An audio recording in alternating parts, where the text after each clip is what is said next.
sangat bermanfaat banget lah pokoknya. Mbak Titis di mana sekarang? Masih di Surabaya kah? Ini posisinya sekarang di Kediri ikut suami. Masya Allah. Alhamdulillah sehat-sehat ya Mbak. Thank you. Iya Mbak Rati. Iya sama-sama. Oke. Selanjutnya jeng jeng jeng siapa ya? Sebentar. Rati mau pilih Kak Jenny. Kak Jenny kita kenalan yuk Kak. Aduh, kayaknya paling muda kali ya di sini. Perkenalkan. Nama saya Jenny Laksmi Syahira. Saya dari Politeknik Negeri Sriwijaya. Umur saya sekarang masih 19 tahun. Oh, Masya masih Allah. gadis, masih mahasiswa semester 5. Oh. Sebenarnya masih mungil. Masih mungil.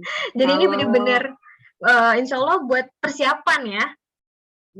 Benar. Kan ini Kak, alasan ikut kelas ini kan kita tuh kan nikah itu kan orang tua tuh maunya tamat ini kan nikah. Kira-kira 2 tahun lagi Jenny tamat.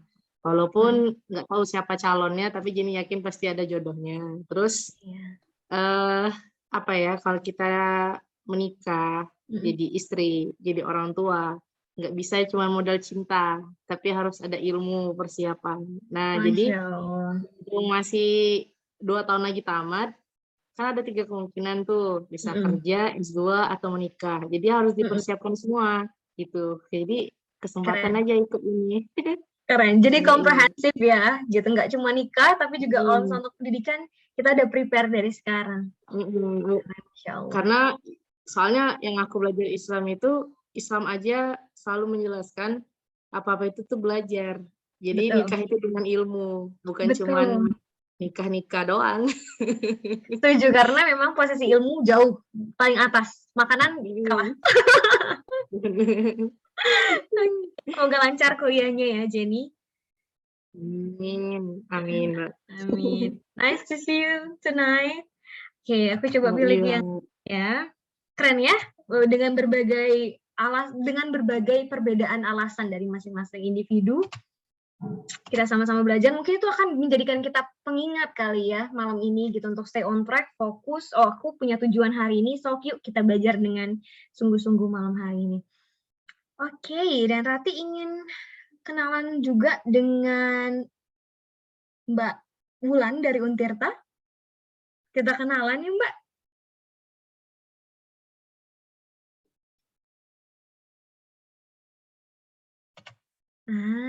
Happy to see you. Assalamualaikum warahmatullahi wabarakatuh. Waalaikumsalam warahmatullahi wabarakatuh. Ya, perkenalkan nama saya Wulan Puspita dari Untirta angkatan 2015. Angkatan dari, oke. Berarti udah lulus ya sekarang? Alhamdulillahnya sih. Alhamdulillah. Iya. Kenapa nih tertarik ingin gabung malam hari ini? Tertarik ke menambah insight baru aja gitu, menambah ya malam-malam gitu kan, nggak ada kegiatan, nggak ada salahnya gitu buat ikut kegiatan webinar yang udah diadain sama alumni KSE kayak gitu.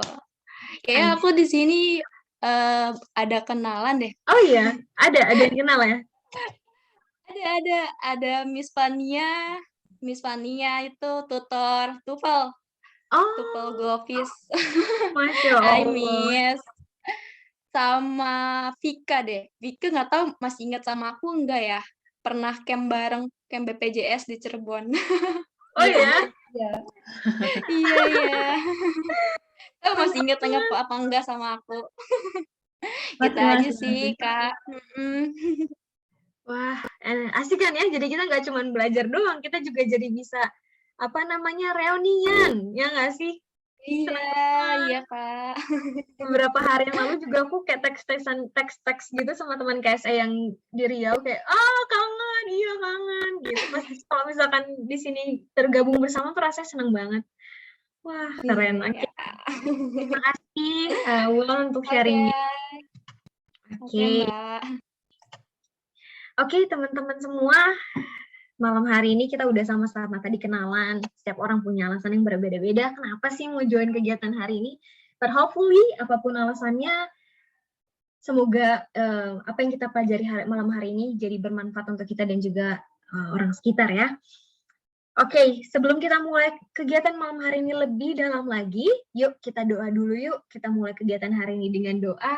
Semoga ilmu yang kita hari ini pelajari bermanfaat untuk kita dan orang-orang sekitar. Dan jangan lupa juga untuk kita doakan saudara-saudara kita yang saat ini sedang terkena musibah, baik di Indonesia ataupun di luar Indonesia. Berdoa dipersilahkan.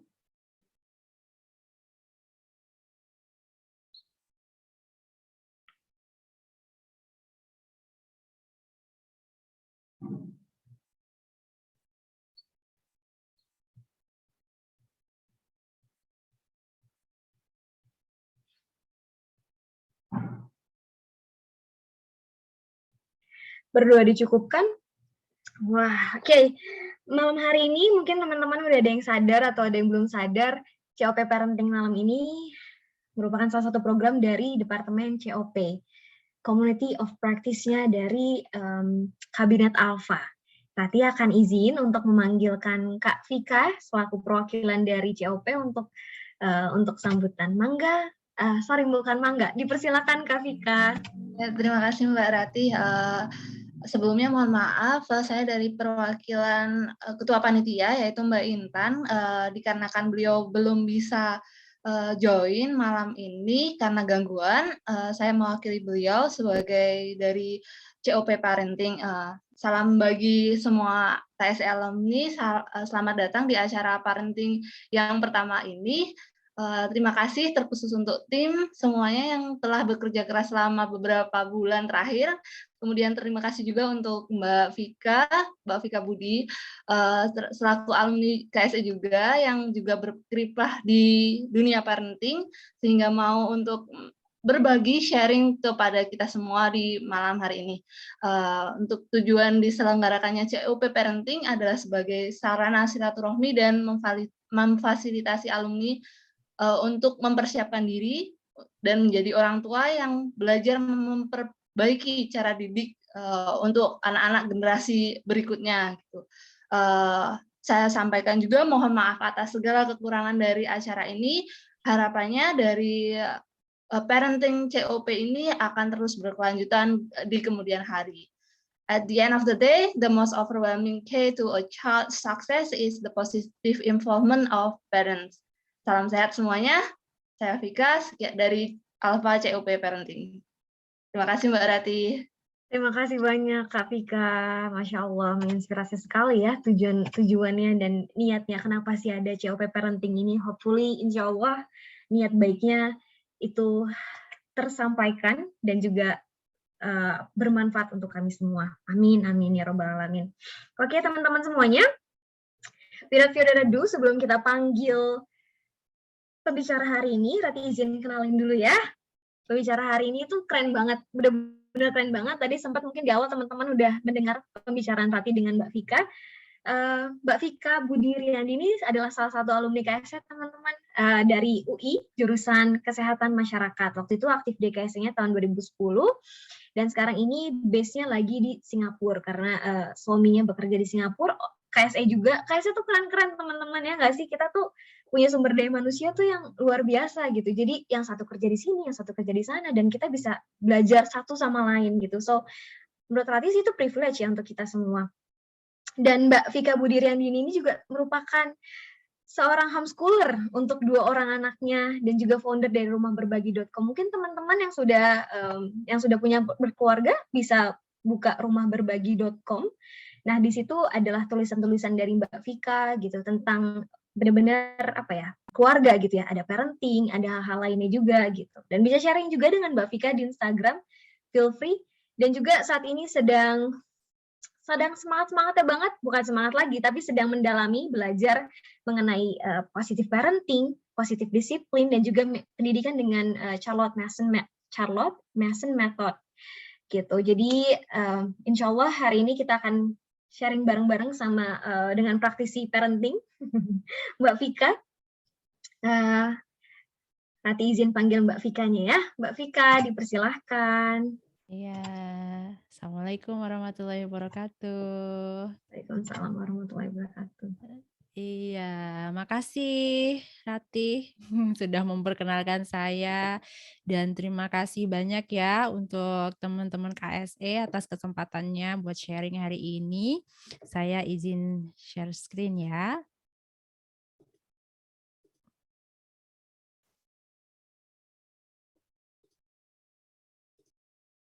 Oke, sudah terlihat ya? Oke. Bismillahirrahmanirrahim. Ya, alhamdulillahirabbil alamin. Segala puji bagi Allah ya atas kenikmatan yang sudah diberikannya sehingga hari ini kita meskipun malam-malam begini ya, kita bisa berkumpul bersama, insya Allah belajar bersama tentang satu dunia baru sebagai seorang manusia gitu ya. Jadi dunia baru itu nggak cuma di kampus doang yang bikin deg-degan tuh. Sebagai orang tua mau punya anak itu juga sesuatu yang baru yang perlu kita persiapkan ya. Nah, ini di sini hari ini saya kasih judul kelas parenting KSE. Saya nggak tahu ya apa tadi Alfa itu apa teman? Itu apa itu Alfa? Departemen Alfa itu apa? Oh, Nama di kabinet, Mbak. Nama pengurus paguyuban alumni sekarang, Mbak Vika. Oh gitu, oke, ya. Baiklah, saya juga maksudnya terima kasih banget ya sudah memberikan waktu kepada saya hari ini. Nah, hari ini saya kasih judul menjadi orang tua sepenuh cinta. Oke. Ini tadi udah kenalan sedikit ya, udah dikenalin sama Ratih. Jadi ya saya seorang ibu homeschooler, 2 orang anak. Jadi sebenarnya jelas ya saya tuh bukan ahli. Saya nggak punya basic psikologi atau apa gitu. Tapi Masya Allah kalian kok bisa sih percaya sama saya gitu. Ya, tapi insya Allah sudah ya mungkin dibandingkan teman-teman saya sudah ada 2 orang anak lah ya, itu lumayan pengalaman lah ya. Dan saya memang orangnya itu suka banget belajar, saya suka banget membaca. Mungkin kalau kalian ngelihat keseharian saya gitu aneh gitu. Kadang-kadang suka ngulik research yang berkaitan sama anak, kesehatan gitu. Padahal udah nggak kuliah gitu, tapi ngulik-ngulik yang kayak gitu-gitu. Buku-buku juga gitu. Ya itu adalah salah satu bentuk komitmen saya sebagai orang tua ya sebetulnya gitu. Nah, saya pun pengen teman-teman di sini juga mempunyai semangat yang sama bahwa menjadi orang tua itu adalah saya bilang satu profesi yang memang harus kita kerjakan secara profesional gitu. Oke. Nah, sebelum dimulai saya mau nanya nih ke teman-teman siapa yang sudah punya anak, berapa usianya, terus ekspektasi sebelum punya anak itu seperti apa, dan realita yang dihadapi itu kayak apa? Ayo, mungkin Rati bisa membantu ya yang atau siapa aja deh yang mau cerita silahkan ya. Iya. Boleh dari chat ataupun boleh di-unmute langsung ya Mbak ya? Boleh chatting boleh. Mas Randy nih udah nikah kan? Udah punya anak belum? Oh iya deh, boleh langsung ketembak saya. Iya. Oke, saya alhamdulillah sudah punya anak, 1, usianya sekarang jalan 3 tahun ya. Masya Allah. Ekspektasi sebelum punya anak itu ya lebih ke ini sih ya, advancing career sih ya. Kalau sebelum punya anak, kalau realita yang dihadapin banyak rasa ya, lebih dari nano-nano kayaknya ya. Dulu dalam bayangan kamu tuh kalau punya anak itu kayak apa sih gitu loh? Wah, ada temen buat main bola gitu. Oh gitu. Bisa main game, ada temennya gitu kalau main bola. Nah, I see. Simple banget ya. Terus sekarang gimana? Punya anak usia 3 tahun tuh? Iya bener, ada main bola, justru waktu jam kerja diajakin main bola. Ini menarik ya dari sudut pandang bapak-bapak ini soalnya. Oh iya bener. Ternyata gitu ya. Yes. Kalau dari yang ibu-ibu mungkin? Ada nggak nih yang udah punya Tadi ada anak? Tadi Kak Titis ya, coba ya. Kak Titis yuk kita sharing yuk Kak. Itu Masya Allah masih bayi usia berapa? Assalamualaikum. Waalaikumsalam. Iya, kebetulan baru melahirkan 1 bulan kemarin. Oh, Alhamdulillah. Selamat Mbak Wah. Titis. Iya, makasih. Jadi ekspektasi sebelum punya anak itu mungkin kalau dulu nganggapnya kayak seneng ya punya anak ya. Terus jadi kayak hidup lebih berwarna asik gimana gitu. Kenyataannya begadang tiap malam. Terus kalau udah rewel mungkin karena baru ya. Saya kan baru sebulan, jadi kayak ngerasa kaget gitu ya. Realita yang dihadapi ya masih benar-benar kaget dan mungkin ilmu untuk parentingnya tuh kayak kurang gitu loh. Jadi ya mungkin di FGD ini mungkin Mbak bisa berikan banyak ilmu yang bermanfaat buat kita semua gitu. Ini berarti yang selain Mas Randy sama Mbak Titis ini ada nggak nih yang lain? Maksudnya kayak kalau Mbak Titis kan anaknya usia masih bayi banget gitu kan. Yang lain itu kira-kira usia anaknya berapa ya? Ratih mungkin tahu biodata kira-kira pesertanya di sini. Belum nih, Ratih belum tahu. Kalau nggak salah kemarin itu aku baca-baca pesertanya itu punya anak yang usia 2 tahun gitu-gitu kalau nggak salah ya dilihat dari data yang dikirim sama Intan kemarin gitu. Oke, itu kan cerita dari teman-teman ya. Makasih Kak Titis. Oh iya, makasih Mas Randy sama Mbak Titis ya. Makasih Mas Randy. Nah, sekarang saya mau cerita gimana ekspektasi saya dulu. Weh, kayak gini nih. Saya pikir tuh ya punya anak itu aduh bahagia selalu semuanya pokoknya yang indah-indah. Karena apa? Lihat di iklan TV ya. Dulu Instagram nggak terlalu banyak, vlog-vlog juga jarang, artis-artis belum banyak yang punya anak yang terus cerita gimana kondisinya tuh jarang banget. Jadi masih ngelihatnya tuh di TV di mana aduh pokoknya semuanya tuh indah. Anak itu dibawa jalan kemana-mana, naik stroller gitu kan ya. Terus foto-foto di mana pokoknya indah semua yang dibayangin gitu ya. Sampai akhirnya punya anak. Dan begitu punya anak, waduh ternyata punya anak itu seperti perang yang tiada henti ya. Perang awal apa? Persis seperti yang Mbak Titis rasakan ya, begadang ya. Mandiin anak, makein baju, gantiin popok, nyusuin anak, nidurin terus deh muter aja terus begitu. Lama-lama nih nanti perangnya nambah. Ya nangis, nggak mau dikeramasin, nggak mau mandi, nggak mau makan, nggak mau berhenti main air, nggak mau tidur. Pada ya Allah, pokoknya kayak gitu ya. Belum lagi kalau dia itu lagi tantrum, sakit. Masya Allah, ternyata jadi orang tua itu subhanallah rempong sekali gitu ya. Sampai sekarang anak saya 7 tahun, 4 tahun tuh tantangannya tambah lagi. Cuman tantangannya beda-beda gitu. Sekarang Mbak Titis mungkin tantangannya masih di urusan begadang, popok segala macam. Sekarang tantangan saya tuh udah konflik sana sini, berantem terus gitu ya, sama bapaknya konflik, sama emaknya juga. Ya, jadi memang ini adalah sesuatu yang harus kita perjuangkan terus menerus. Dan buat orang-orang kayak saya ya, yang tidak disiapkan untuk menjadi ibu, yang dari kecil itu fokusnya adalah sekolah, karir gitu ya. Menjadi ibu itu sesuatu yang sangat menantang ya. Kondisi ini itu bisa membuat seorang ibu itu jadi frustasi, jenuh juga, takut salah melakukan ini, takut salah melakukan itu gitu. Akan tetapi ya di tengah perasaan itu, di tengah semua kehebohan punya anak, ada rasa-rasa yang tidak pernah kita rasakan sebelumnya. Coba sadari itu. Ada canda, ada tawa, ada kehangatan yang membuat hidup kita itu semakin berwarna. Ada cinta yang membuat kita itu ingin senantiasa memberikan yang terbaik untuk mereka.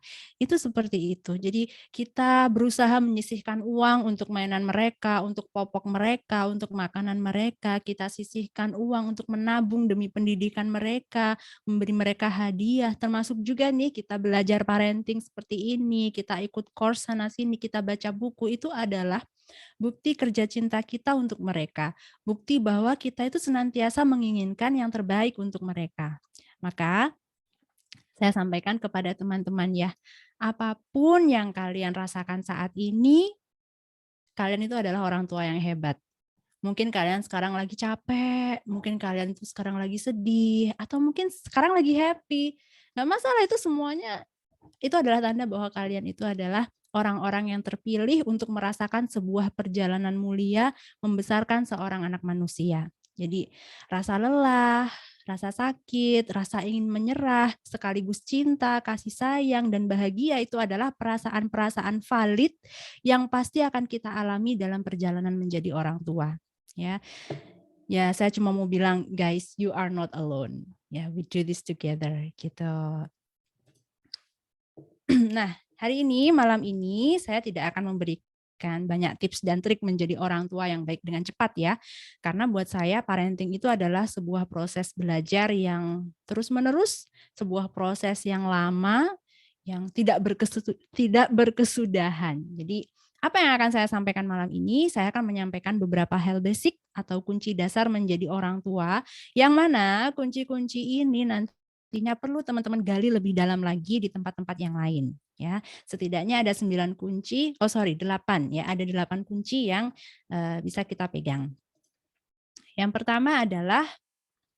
Kunci yang pertama adalah relationship. Jadi satu prinsip parenting yang perlu dipegang oleh kita orang tua adalah bahwa dasar utama dari parenting itu hubungan kita sama anak-anak. The relationship you have with your child. Jadi parenting itu ya, dia itu ibarat tanaman dan tanah. Tanaman itu anak-anak kita, tanah itu relationship kita. Jadi tanaman itu akan tumbuh subur ketika dia tumbuh di atas tanah yang subur. Tapi kalau tanahnya itu tidak subur, kering, bagaimana tanaman itu bisa tumbuh ya? Begitu juga dengan anak. Kalau hubungan kita sehat sama anak, anak insya Allah akan tumbuh dengan baik gitu. Jadi tanpa adanya hubungan yang sehat dengan anak, anak itu jadi tidak akan merasa aman. Dia akan merasa insecure ya. Dan rasa aman itu adalah syarat mutlak anak itu mau belajar. Dan belajar ini bukan hal yang sifatnya akademik ya, tapi belajar tentang bagaimana dia mengenali dirinya sendiri, belajar tentang bagaimana mempunyai karakter yang baik. Itu perlu rasa aman. Rasa aman baik itu secara fisik maupun secara emosi. Nah, pertanyaannya adalah gimana ya menciptakan rasa aman di tengah aneka macam tantangan gitu. Karena kita tahu ya setiap keluarga itu berbeda. Ya, kondisinya berbeda. Mungkin teman-teman adalah keluarga yang tinggal di perkotaan dengan segala fasilitasnya, tapi juga dengan segala stresnya. Mungkin teman-teman tinggal di kampung dengan udara segar, alam yang masih alami, tapi dikelilingi oleh tetangga-tetangga yang toksik. Mungkin kalian terpisah jauh dari sanak saudara sehingga nggak banyak yang bisa membantu. Atau mungkin malah teman-teman itu justru 24 jam tinggal bareng sama orang tua dengan segala ketidaknyamanannya. Kita punya kondisi yang berbeda-beda, tantangannya juga berbeda. Tetapi pada akhirnya yang terpenting adalah koneksi kita dengan anak-anak kita. Nah, karena banyak banget ya yang curhat sama saya kalau mereka itu hidup bareng sama orang tua, mereka hidup bareng sama mertua, dan mereka itu orang tua atau mertuanya itu memanjakan anak. Atau misalnya mungkin anaknya yang sudah 3 tahun kayak anaknya Mas Randy ini mungkin tiba-tiba disamperin sama anak tetangga gitu, dan ternyata anak tetangganya itu tuh memberikan pengaruh buruk ya, karakternya tuh buruk gitu, mungkin suka memaki, mungkin suka berteriak, merusak, dan itu memberikan pengaruh ke anak-anaknya gitu. Mereka banyak yang curhat seperti itu ya. Nah, apapun yang terjadi, apapun lingkungan yang mengelilingi anak-anak kita atau yang mengelilingi kita, yang jadi poin utama atau hal yang harus yang paling penting kita perhatikan adalah bagaimana hubungan kita dengan dia. Karena gimana pun juga kan yang paling sering ketemu anak kita kan ya kita sendiri. Kemudian bagaimanapun juga kan anak kita kan juga tanggung jawab kita sendiri ya. Jadi adapun semua yang di luar kita ya orang tua mungkin, mertua mungkin, atau tetangga itu adalah tantangan yang sebenarnya mau kita pindah kemanapun juga tantangan itu akan selalu ada. Cuman paling beda aja bentuknya begitu. Oke, kemudian ya kembali lagi saya ingatkan bahwa apapun bentuknya keluarga kita saat ini, koneksi yang tumbuh dengan cinta, kesabaran, kebijaksanaan itu akan menciptakan rumah di mana anak-anak itu merasa aman, tentram, dan bebas untuk tumbuh dan belajar. Karena dengan cinta dan kesabaran kita bisa menciptakan rumah di mana anak itu merasa aman dan dia insya Allah akan tumbuh menjadi manusia yang berakhlak mulia. Gitu. Kalau kita bisa membangun koneksi ini dengan baik, maka insya Allah relationship kita sama anak ini akan menjadi sumber kekuatan untuk anak-anak kita mengarungi perjalanannya di dunia. Dan tentunya ini juga akan menjadi tempat buat diri kita sendiri ya sebagai orang tua yang senantiasa tumbuh gitu untuk menjadi orang yang senantiasa menjadi lebih baik gitu. Nah, yang jadi pertanyaan gimana ya membangun koneksi yang baik dengan anak ini? Karena membangun koneksi itu perlu komitmen yang sangat tinggi. Nah, komitmen ini bisa kita munculkan ketika kita memperhatikan kunci yang kedua. Kunci yang kedua adalah hargai anak sebagai seorang individu. Jadi anak itu punya kebutuhan dasar yang perlu kita penuhi ya. Mereka itu perlu dikasih makan, perlu dikasih pakaian, diberi tempat tinggal, mereka perlu dilindungi. Tetapi bersama dengan kebutuhan fisik ini, anak juga punya kebutuhan emosi yang perlu dipenuhi. Perasaan mereka perlu dihargai, mereka juga perlu diperlakukan dengan baik sehingga terbentuklah self-worth. Ada salah seorang pendidik yang saya sangat suka banget ya, tadi sudah disebutkan juga sama Ratih, yaitu Ibu Charlotte Mason. Jadi Ibu Charlotte Mason itu, dia berkata bahwa children are born person, artinya anak itu lahir sebagai seorang pribadi yang utuh. Anak itu adalah seorang individu. Jadi gampangnya, anak itu manusia juga loh, walaupun mereka itu masih bayi, masih kecil, mereka perlu kita hargai. Anak itu bukan kertas kosong yang bisa kita tulisi sesuka hati. Anak bukan barang, anak bukan tanah liat yang bisa kita bentuk-bentuk sesuka hati. Mereka punya kepribadian, mereka punya bawaan sendiri dan perasaan yang harus kita akui.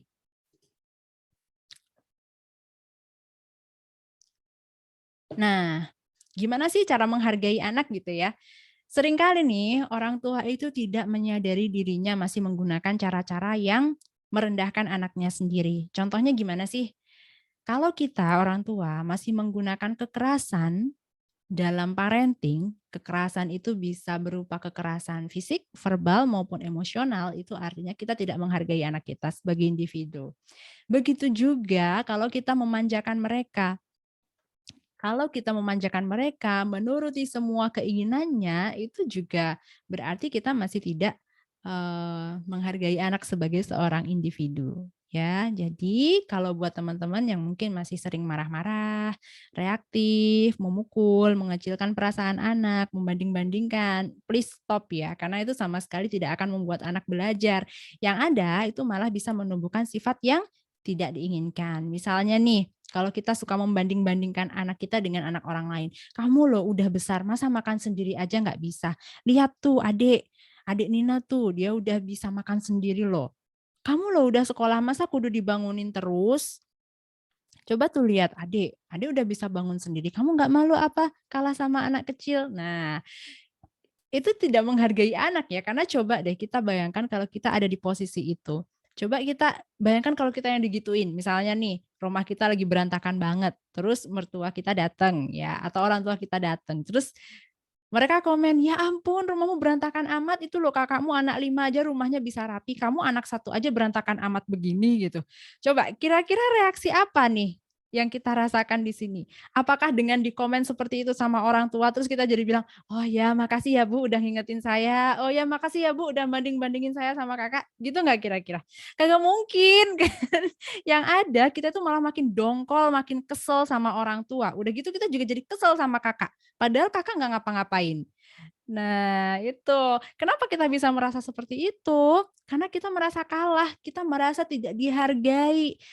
Ya itu tadi konsekuensinya kalau kita tidak menghargai anak, ya anak juga begitu. Kalau kita membandingkan mereka, mengecilkan mereka, menyalah-nyalahkan mereka, mengherdik mereka, mereka akan muncul hal-hal seperti mungkin ya, sneakiness. Jadi dia main belakang, atau dia akan berkhianat, atau dia akan berbohong. Nah, itu ternyata hal-hal buruk seperti itu munculnya karena kita tidak menghargai mereka. Masya Allah ya.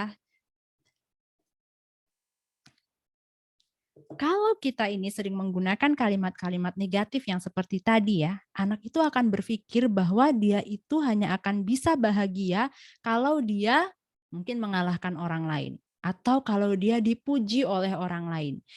Kalau nggak dipuji, anak jadi nggak punya motivasi. Atau misalnya kalau kita terlalu memanjakan anak nih, apa-apa diturutin, semua dilayanin, maka anak itu akan tumbuh menjadi generasi home service.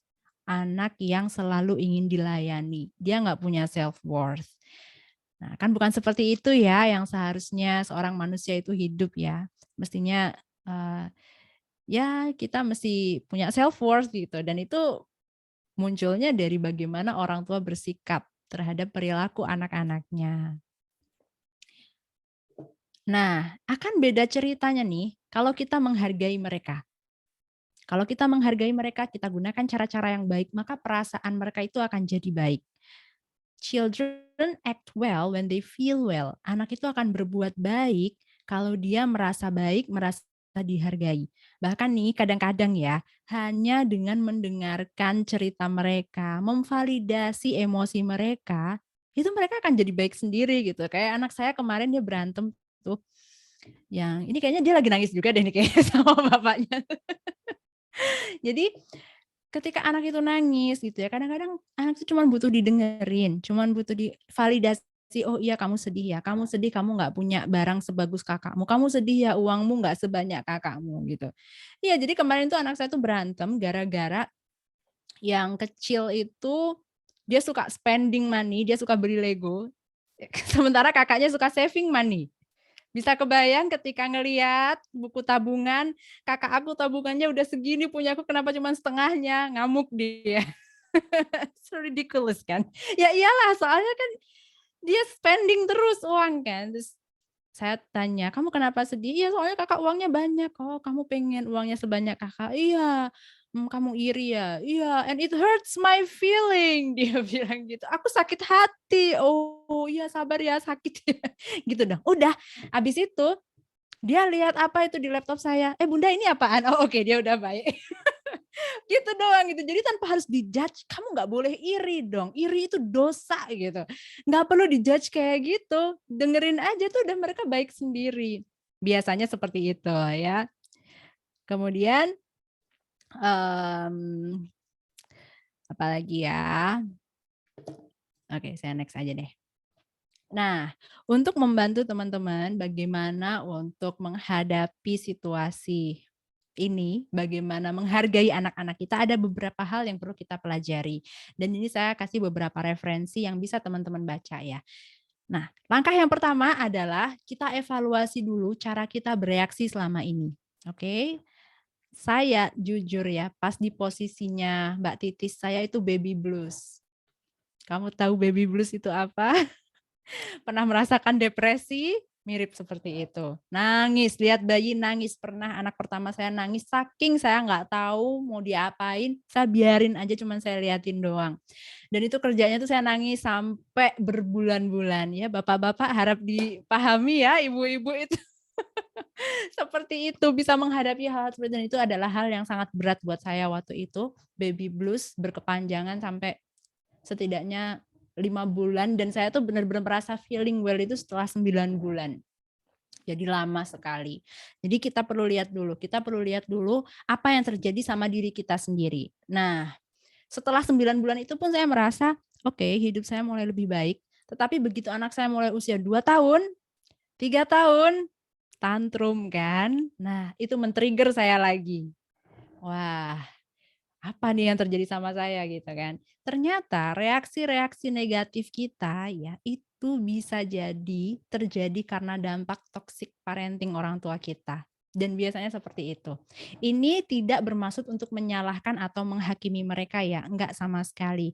Karena saya yakin bahwa setiap manusia itu akan dimintai pertanggungjawaban sama Allah ya. Saya sayang banget sama orang tua saya. Tetapi saya sadar bahwa dulu orang tua saya pernah melakukan toxic parenting. Kenapa saya tahu? Karena ketika anak saya tantrum, kemudian saya membentak dia atau berkata kasar, itu seperti kata-katanya ibu saya, persis seperti itu. Jadi seolah-olah saya itu mengulang apa yang dikatakan ibu saya kepada saya pas kecil dulu. Itu adalah salah satu tanda kalau kita mengalami, kita adalah korban toxic parenting zaman dulu gitu ya. Mungkin kita nggak sadar dulu karena kita terlalu kecil, tapi alam bawah sadar kerja. Jadi ketika itu di-trigger, itu akan mengingatkan kita. Dan salah satunya yaitu kita akan berbicara persis seperti orang tua kita dulu memperlakukan kita. Nah, it's kind of hurt ya actually. Karena saya sayang banget sama orang tua saya, tapi ternyata saya terluka gitu. Jadi dan itu harus disembuhkan ya. Maksudnya disembuhkan bukan yang gimana-gimana sih, maksudnya ya harus diperbaiki aja. Bukan untuk menyalahkan orang tua karena lagi-lagi orang tua kita itu tidak perlu kita hakimi. Kita bukan manusia yang berhak menghakimi orang lain. Ini yang seringkali disalahartikan toxic parenting ya sama orang-orang zaman sekarang ya.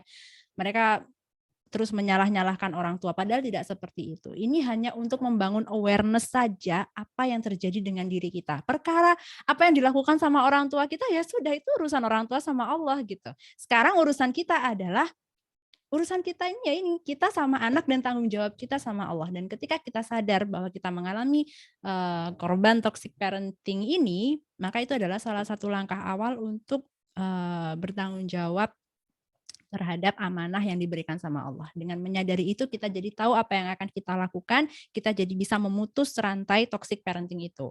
Dan salah satu buku yang bagus banget, yang sangat recommended untuk dibaca itu ya ini, Toxic Parents, Overcoming Their Hurtful Legacy and Reclaiming Your Life. Itu. Kemudian yang kedua adalah pelajari psikologi anak dan perkembangan otak anak.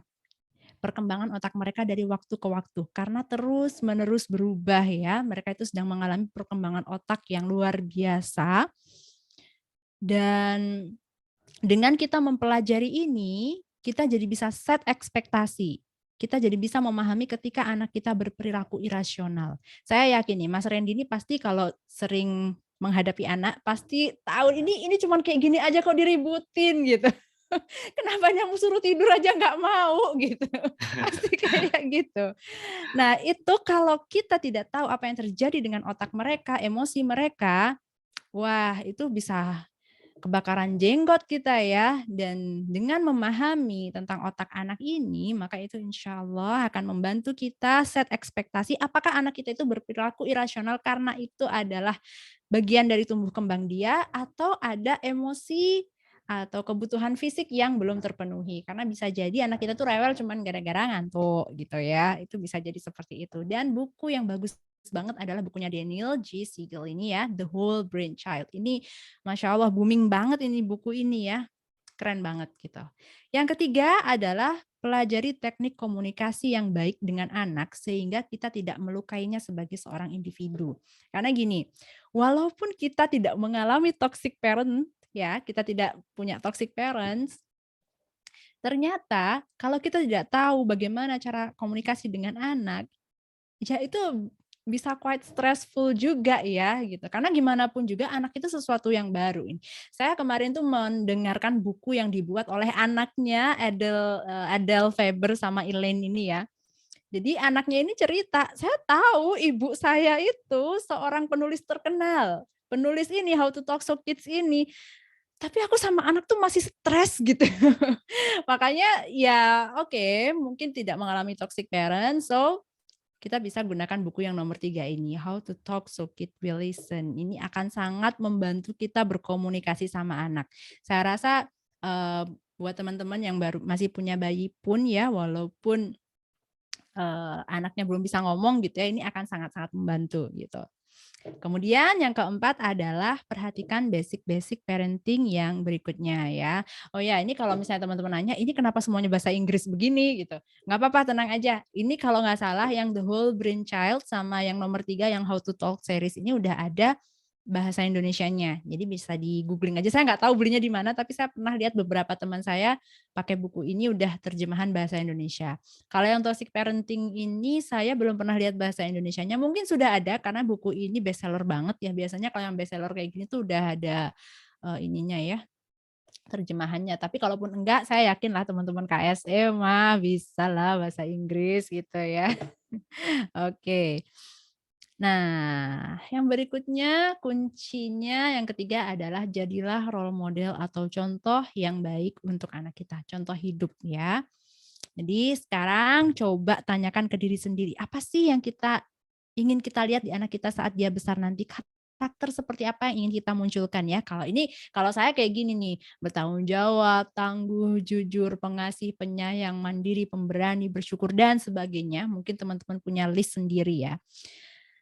Nah, yang jadi poin penting adalah semua karakter ini itu pembentukannya sangat tergantung dengan perilaku kita. Wow.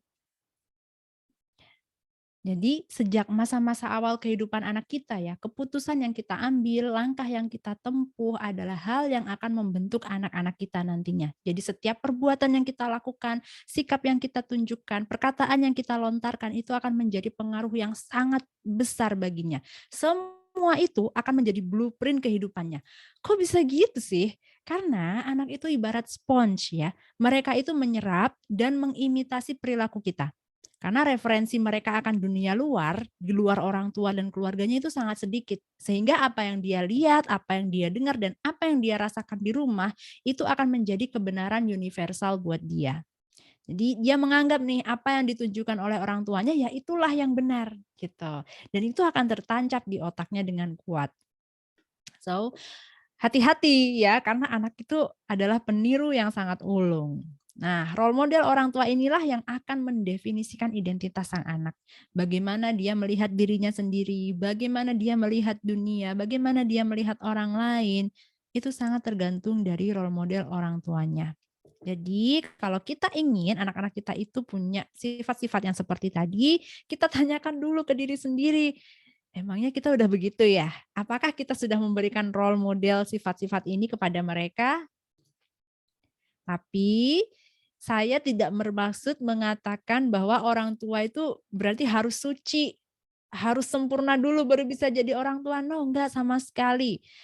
Bukan berarti orang tua itu tidak boleh melakukan kesalahan ya, enggak sama sekali. It's impossible. Kita manusia biasa ya. Kesalahan itu adalah hal yang sangat manusiawi. Justru nih, kesalahan adalah kesempatan untuk belajar.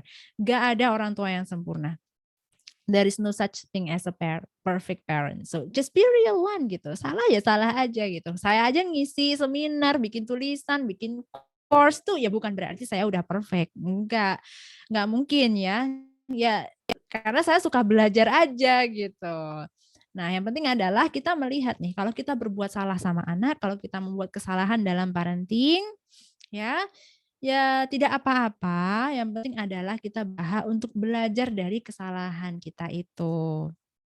Nah, jadi ini kalau kita bisa memandang kesalahan itu sebagai sesuatu yang positif ya, seperti yang saya sudah sampaikan tadi, itu juga akan jadi kesempatan belajar juga buat anak gitu ya.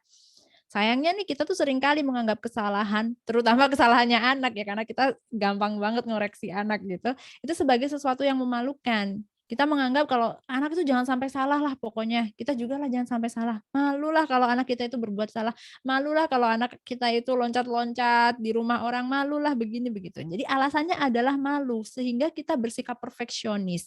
Kita tidak mentoleransi kesalahan anak kita. Kita jadi kritikus ya. Karena kita memandang itu tadi kesalahan sebagai sesuatu yang negatif. Padahal akan lain ceritanya kalau kita itu memandang kesalahan sebagai kesempatan belajar yang sangat berharga. Justru kalau kita berusaha memproteksi anak kita dari segala kesalahan nih ya, wah itu malah sifatnya detrimental gitu. Jadi anak nggak akan belajar tentang ketangguhan. Anak nggak akan belajar seberapa jauh kemampuan dirinya ya. Jadi ingat selalu bahwa dalam perjalanan ini kita dan anak kita itu pasti akan banyak melakukan kesalahan. Tetapi hal itu insya Allah tidak akan membuat kesalahan permanen atau tidak akan membuat kerusakan permanen selama kita sama-sama mau belajar dari situ. Mulfika, maaf 7 menit lagi ya. Ya, nah ini ya. Saya akan coba memadatkan. Thank you. Jadi mulai sekarang, saat anak melakukan kesalahan, katakan selalu it's okay. Mereka masih belajar. Dan kalau kita melakukan kesalahan juga it's okay. Yang penting Kita selalu tanyakan kepada anak, kepada diri kita sendiri, pelajaran apa sih yang bisa kita ambil dari sini. Misalnya nih kayak anak saya, kemarin sempat loncat-loncat, mungkin setahun yang lalu lah, bukan kemarin. Sempat loncat-loncat di kasur, kasurnya landlord ya. Dan di sini tuh kalau landlord itu yang punya rumah, jadi kita sewa rumah. Kalau kita merusak barang punya landlord, kita mesti mengganti. Dan itu dia loncat-loncat di kasur, di dipan, dan dipannya patah. Jadi kita tidur tanpa dipan gitu. Terus ya gimana ya, akhirnya saya ngobrol sama anak-anak, kamu lompat-lompat nih jadi jatuh, jadi kita nggak bisa tidur di dipan lagi gitu. Terus kita juga mesti ganti uang gitu kan. Oh gitu ya. Terus gimana dong gitu. Terus ya satu sisi saya juga salah kan karena saya membiarkan anak saya untuk lompat-lompat di situ. Tapi di sisi lain dia jadi ngerti, oh iya ya kalau aku loncat-loncat kayak gini, berarti jadi rusak ini dipannya. Ya udah, tapi gimana Bunda, aku juga pengen loncat-loncat gitu. Ya udah, oke, nggak masalah, kita cari matras buat kamu loncat-loncat, but next time saya bikin aturan ya, jangan loncat-loncat di kasur lagi. Oke, dan udah nggak pernah loncat-loncat lagi sekarang gitu. Jadi itu tadi, kesalahan itu adalah kesempatan untuk belajar. Yang keempat adalah jangan salahkan arti cinta ya. Ini romantis sih. Jadi mungkin di antara kita itu ada yang masih suka melakukan hal yang negatif dengan alasan cinta ya. Kita jewer anak, Bunda jewer kamu nih karena Bunda sayang sama kamu. Bunda pukul kamu nih karena Bunda tuh cinta sama kamu gitu. Bunda marah sama kamu karena Bunda tuh sayang gitu. Padahal apakah itu cara yang betul dalam mewujudkan kasih sayang atau mewujudkan rasa cinta gitu ya? Saya rasa tidak ya. Seharusnya rasa cinta itu diwujudkan dengan perilaku-perilaku yang bisa memupuk rasa cinta balik dari anak gitu. Harusnya rasa cinta itu bisa memupuk kemampuan dan tanggung jawab anak gitu ya. Kalau kita perlakukan dengan memukul, dengan membentak, apakah itu akan membuat anak menjadi seorang yang bertanggung jawab? Coba kita lihat. Ini ada satu studi dari Harvard ya, efek memukul pada otak anak. Jadi kalau kita mendisiplinkan anak dengan cara memukul, apa sih yang terjadi di otak mereka gitu. Ternyata anak usia prasekolah atau usia sekolah atau bahkan adults ya, kita, orang kayak kita gini, yang disiplinkan dengan cara dipukul itu akan cenderung mengalami anxiety atau kecemasan dan depresi. Dan mereka akan sulit untuk membangun hubungan yang positif dengan orang lain di sekolah dan juga tidak akan atau sulit untuk mempunyai regulasi diri. Padahal ini kan modal yang sangat penting sebagai seorang manusia ya. Gitu. Itu spanking ya. Mungkin yang lain seperti membentak ya sama saja. Itu kan sebetulnya juga bentuk perilaku abusif ya, membentak, marah-marah gitu. Nggak cuman yang bersifat fisik aja gitu. Jadi cinta itu pada akhirnya ya kita mesti menyadari bahwa betul kita perlu menegakkan boundaries, betul kita perlu menegakkan batasan aturan, tetapi kita gunakan cara-cara yang baik, yang lembut, yang tidak menyakiti anak-anak kita. Nah, itulah cinta gitu ya. Caranya gimana? Ini masuk ke kunci yang berikutnya, yaitu positif disiplin. Kita bersikap tegas tetapi tidak keras, lembut tetapi tidak memanjakan. Ibaratnya seperti ini ya, seperti sarang burung, di dalamnya ada telur, terus dia itu kokoh di dahan, tapi dia tetap terayun-ayun dengan ayunan angin atau gerakan yang lain, tetapi dia tidak jatuh gitu. Ya parenting itu ya seperti itu harusnya. Kita bersikap tegas dengan aturan, tetapi tidak keras, kemudian lembut tetapi tidak memanjakan. Nah, untuk positif disiplin ini gini ya, biasanya kita itu suka menganggap disiplin itu sebagai menghukum ya. Disiplin itu ya itulah hukuman punitif gitu. Padahal sebetulnya disiplin itu berasal dari bahasa Latin disciplina yang artinya itu mengajar atau belajar. Jadi positif disiplin itu sebetulnya adalah upaya kita mengajari anak untuk memahami, mendukung, dan mengkomunikasi apa yang dia perbuat dan belajar dari apa yang dia lakukan itu gitu. Jadi bukan tentang menghukum sebenarnya ya disiplin itu ya, tapi lebih tentang komunikasi dan lebih tentang bagaimana kita mengajak anak untuk belajar dari kesalahannya gitu. Kemudian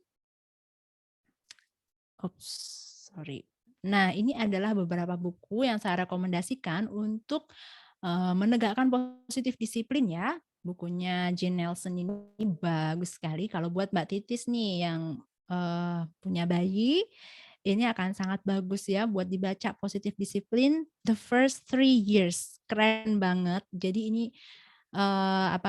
berisi tentang panduan untuk orang tua melatih anak melakukan perbuatan baik dengan cara yang lembut sekaligus mengembangkan aneka karakter mulia tanpa memaksa. Dari bayi itu sudah bisa kita terapkan ini ya. Tapi saya nggak mungkin jelasin ini sekarang karena banyak banget ya.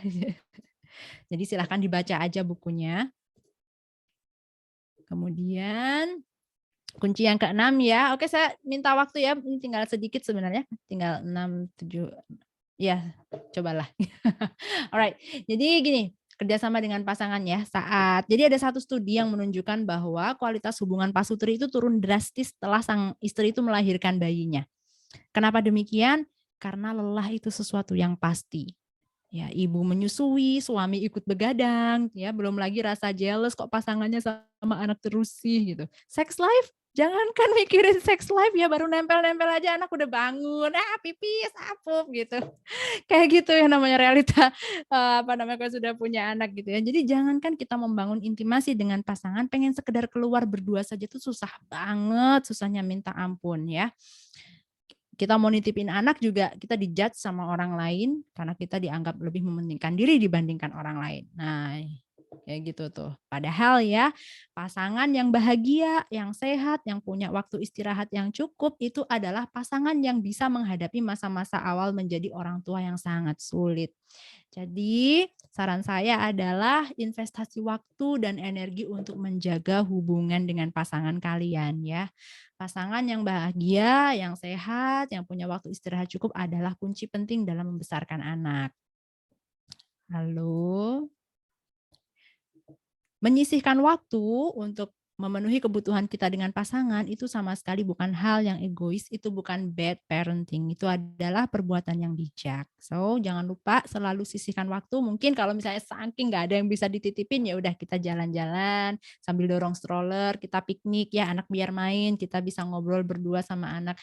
Atau sekedar misalnya pas anak sudah tidur, kita saling mencurahkan segala isi hati ya, karena biasanya emak-emak itu cuma butuh curhat kok sebenarnya gitu. Dan bapak-bapak harap telinganya diperlebar gitu. Dan jadilah tangki untuk istrinya yang Masya Allah pekerjaannya itu sangat berat gitu ya. Ya begitu juga sebaliknya, yang sang istri juga perlu memahami suami. Seperti itulah, saling menghargai begitu ya. Sehingga bisa lebih menikmati perjalanan ini sebagai orang tua gitu. Kemudian kunci yang ke-7 adalah parenting itu adalah pekerjaan bersama. Alhamdulillah ya, saya itu melihat sekarang para bapak-bapak itu sudah bisa ikut berpartisipasi aktif dalam parenting, dan ini adalah hal yang sangat bagus karena zaman dulu parenting itu urusannya emak doang gitu ya, bapak-bapak mah urusannya kerja doang dan main bola gitu. Tapi kalau sekarang alhamdulillah enggak, alhamdulillah sudah bergeser ya, laki-laki ikut terlibat dan ini saya sangat senang melihatnya karena anak itu akan tumbuh dengan lebih baik ketika ayahnya itu ikut terlibat aktif dalam pengasuhan. Kemudian parenting bersama keluarga juga jangan lupa karena sebenarnya orang tua, mertua, kakak, adik, paman, bibi itu adalah resource penting untuk membantu kita memudahkan perjalanan ini. Ya, jadi ya kalau misalnya kita punya orang tua yang mendukung, tante yang mendukung itu Masya Allah berkah banget ya. Jadi meskipun orang-orang ini itu kadang-kadang nggak sejalan dengan kita gitu ya. Kadang kita perlu agak sedikit mentoleransi lah ya gitu. Tapi kalau misalnya ekstrim banget, ada pendapat yang sangat berbeda, kita bisa ajak mereka untuk berdiskusi tentang parenting, mendengarkan kelas, membaca buku, begitu biasanya akan jadi lebih lunak gitu. Itu juga yang terjadi sama orang tua dan mertua saya ya. Saya dulu banyak sekali, ya nggak banyak sekali ya, cukup adalah beberapa clash gitu dengan mertua dan orang tua, tetapi alhamdulillah dengan banyak diskusi, dengan banyak pembuktian gitu, kita bisa berjalan bersama dengan sangat indah sekarang gitu. Dan yang paling penting, yang terakhir adalah parenting from the heart. Artinya parenting itu adalah pekerjaan hati, ini adalah amanah ilahi. Menjadi orang tua itu adalah profesi yang membuat kita senantiasa ingin belajar, berlatih, dan merasakan cinta sejati. Menjadi orang tua itu membuat kita sadar bahwa ada cinta yang begitu kuat yang tidak yang mau gimana pun jugalah mereka rewelnya, mau gimana pun jugalah mereka menyakiti perasaan kita gitu, tapi kita tetap memaafkan mereka, kita tetap penuhi kebutuhan mereka. Begitu juga sebaliknya, kita melihat oh ternyata ada makhluk yang begitu pemaaf, begitu banyak kesalahan yang kita lakukan, tetapi mereka akan dengan begitu bahagia tetap memaafkan kita, mencium kita, kembali kepada kita, seperti itu. Dan ingat selalu bahwa menjadi orang tua itu adalah amanah dari Allah yang begitu mulia. Tidak mungkin Allah memberi kita amanah tanpa dibiarkan, tanpa bekal apapun. Maka Allah memberi kita amanah sekaligus bekal ya. Bekalnya itu adalah cinta di dalam dada ya. Menjadi orang tua itu membuat kita merasakan cinta yang kehangatannya itu tidak terpatahkan ya.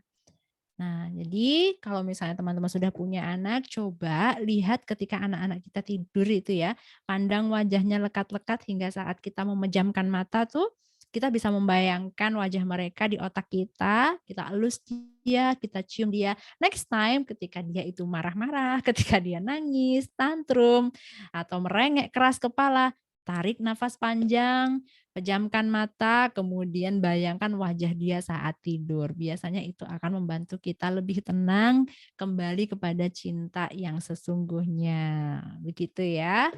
Sudah, alhamdulillah. Terima kasih teman-teman semua atas perhatiannya. Wassalamualaikum warahmatullahi wabarakatuh.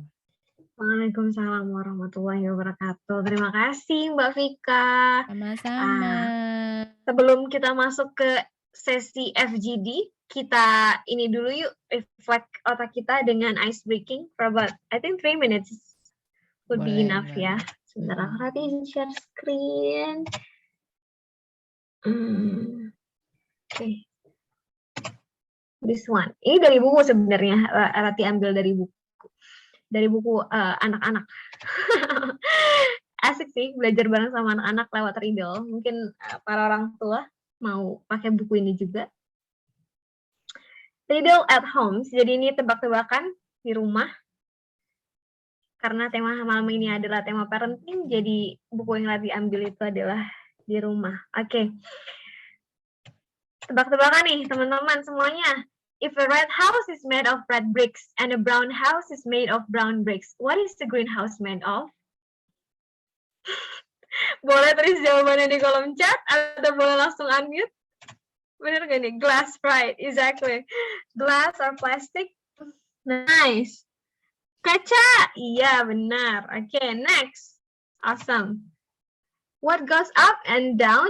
What goes up and down the stairs without moving? Di rumah. Ini tema rumah.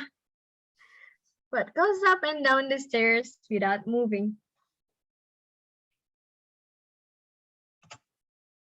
Nah, ada jawaban nih. Sun. Sun?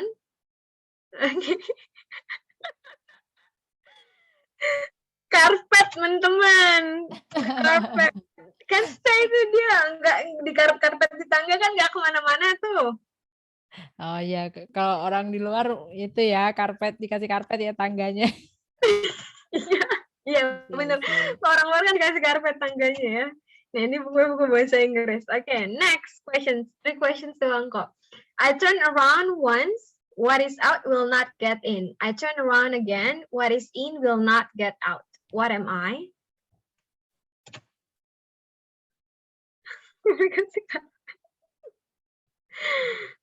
Bukan door.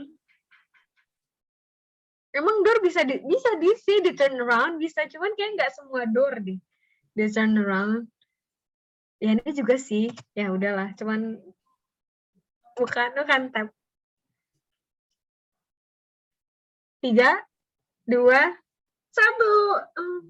Key, kunci teman-teman kan kalau udah di cek udah dia nggak bisa masuk ataupun keluar. Gitu deh, ngeselin nggak kan? Ini bukan Rati yang buat sendiri ya dari buku ini. Kalau misalkan mau pakai bukunya, mungkin buat mainan sama anak-anak. Kayaknya anak-anak soalnya biasa suka sih jadi tebak-tebakan Seru, ya, gitu. seru. Jadi pengen beli rumah. Iya benar, jadi pengen beli rumah. Oke.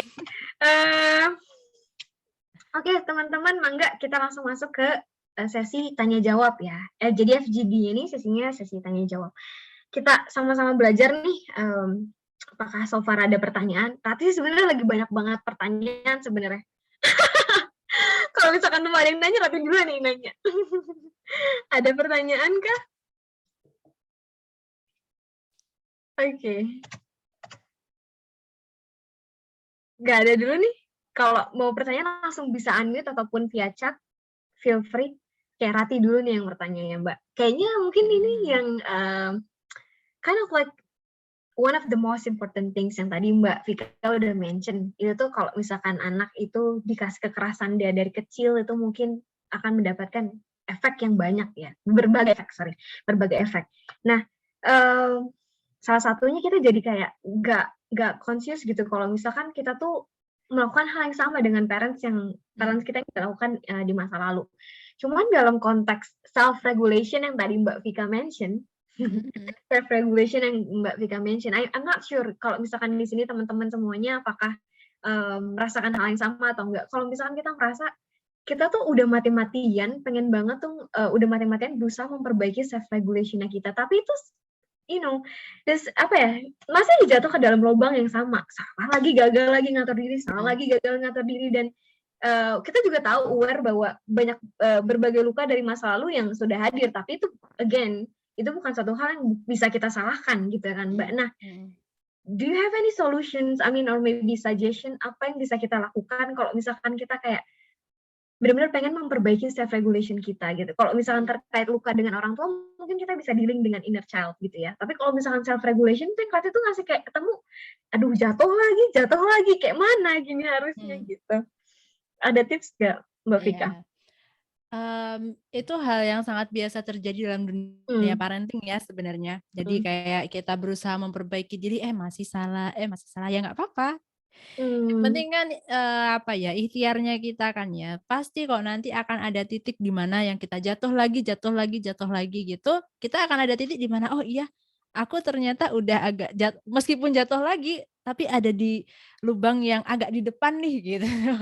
Jadi nggak masalah sih, yang penting adalah kita memang sadar tentang diri kita sendiri ya. Self awareness itu penting banget. Jadi kita sadar kita kurangnya tuh masih di mana, kita perlu belajar lagi di sebelah mana gitu kan. Terus kita belajar lagi and keeps moving gitu aja. Jadi orang tua juga begitu, dan yang aku suka banget ya ketika kita punya anak, it's actually a healing process itself for us. Seriously. Jadi saya tadi bilang saya tuh juga punya inner child gitu ya, dan dulu mungkin ketika saya mengingat masa-masa punya anak, mungkin saya akan sangat kesel banget sama orang tua gitu ya. Kenapa sih dulu mamaku kayak gini gitu? Kenapa sih aku jadi orang yang seperti ini gitu? Tapi ya itu tadi, ketika kita punya anak kan kita jadi belajar, oh iya ya aku kurangnya di sini, oh iya ya harusnya langkahnya seperti ini, dan jadinya malah kita jadi oh iya ya ternyata orang tuaku itu dulu yang dirasa seperti ini, wajar ya kalau dulu mamaku marah-marah karena menghadapi anak yang kita nggak tahu mesti diapain gitu loh. Kalau aku sih ngelihatnya gitu ya, jadinya meskipun kita terjatuh-jatuh mulu, tapi insya Allah kalau kita aware, kita tetap belajar, kita nggak mungkin terjatuh di lubang yang sama. Seenggaknya kita maju di lubang yang agak ke depannya dikit lah gitu. Gitu. I see. Oke, terima kasih. Itu suatu kalimat yang healing juga kayaknya ya. Oh iya. Karena nggak ngejudge, karena nggak nyalahin gitu, but just keep doing your best gitu. Oke, Mbak. Nah, kayaknya ada nih Kak pertanyaan nih dari Zoom Kasih Pak Guyub. Siapa nih ya? Siapa ya? Mbak Vika, kalau kita sebagai calon orang tua punya personal issue, apakah harus healing dulu baru merencanakan punya anak atau seperti apa? Apa betul harus benerin diri dulu baru mempunyai anak? Jadi kayak healing dulu kah atau baru punya anak? It's interesting ya. Aku punya pengalaman soal ini soalnya. Baru banget beberapa bulan yang lalu. Aku tuh baru sadar kalau aku adalah orang yang highly sensitive person. Sebentar kok hilang ini. Oke, aku tuh baru sadar kalau aku tuh adalah highly sensitive person. Orang yang teramat sangat sensitif dan itu sadarnya sekarang setelah punya 2 anak dan usianya 30 tahun. Can you imagine that? Jadi sebagai seorang highly sensitive person, you know, personal issue itu banyak banget. Kita ditipu orang, kita diperalat orang, kita disakitin orang, dianggap lu sensitif amat sih jadi orang, lu perasa amat sih jadi emak-emak, lu begini, lu begitu. Nggak bisa yang namanya engagement sama orang karena kita merasa orang yang kok gue aneh sendiri ya gitu. Kok aku aneh sendiri, kok aku nggak bisa ya kerja sama orang. Kok aku kalau di grup pasti selalu pengen left karena seolah-olah aku yang bikin masalah. Bisa kebayang nggak hidup kayak gitu ya. And it's real gitu. Terus sampai suatu ketika waktu itu saya cuma nanya doang, ini aku tuh kenapa sih, apa sih yang salah sama aku gitu, kenapa aku orangnya kayak gini, tapi ya udah punya anak juga kan gitu kan. Sampai suatu ketika kita ketemu orang banyak dan mereka itu kalau mungkin ya kalau dievaluasi mungkin mereka itu adalah gejala-gejala narsisistik, tahu ya. Itu adalah the most toxic personality disorder yang ada di masyarakat. Kita diperalat ya, saya waktu itu tenaga saya diperalat. Suami aku ketipu. Suami saya tipu dengan jumlah uang yang cukup banyak gitu dan hidup kita benar-benar hampir banget kita terperosok ke jurang yang dalam gitu ya. Dan itu sangat-sangat sakit loh. Sakit banget personal issue kayak gitu. Akhirnya apa? Ya udahlah nggak apa-apa, saya belajar. Jadi saya fokus untuk healing. Saya punya anak waktu itu gitu. Dan ternyata ketika saya belajar itu juga, akhirnya hubungan saya sama anak, sama suami itu jauh lebih baik sekarang. Saya ngerasa kita tuh ada di dunia baru lagi nih sekarang gitu. And for the record, ya yang namanya highly sensitive person itu adalah sesuatu yang sifatnya itu bawaan, genetis. Jadi antara kamu terlahir dengan yang seperti itu atau tidak. Yang jadi masalah yang membedakan adalah highly sensitive person kalau dulu dibesarkan oleh orang tua yang toksik itu akan jadi jauh lebih parah dan sangat rentan dengan depresi, which is atau ya itu yang terjadi sama aku dulu gitu ya. Kalau suami aku nggak terlalu seperti itu karena orang tuanya bukan yang toxic parenting gitu.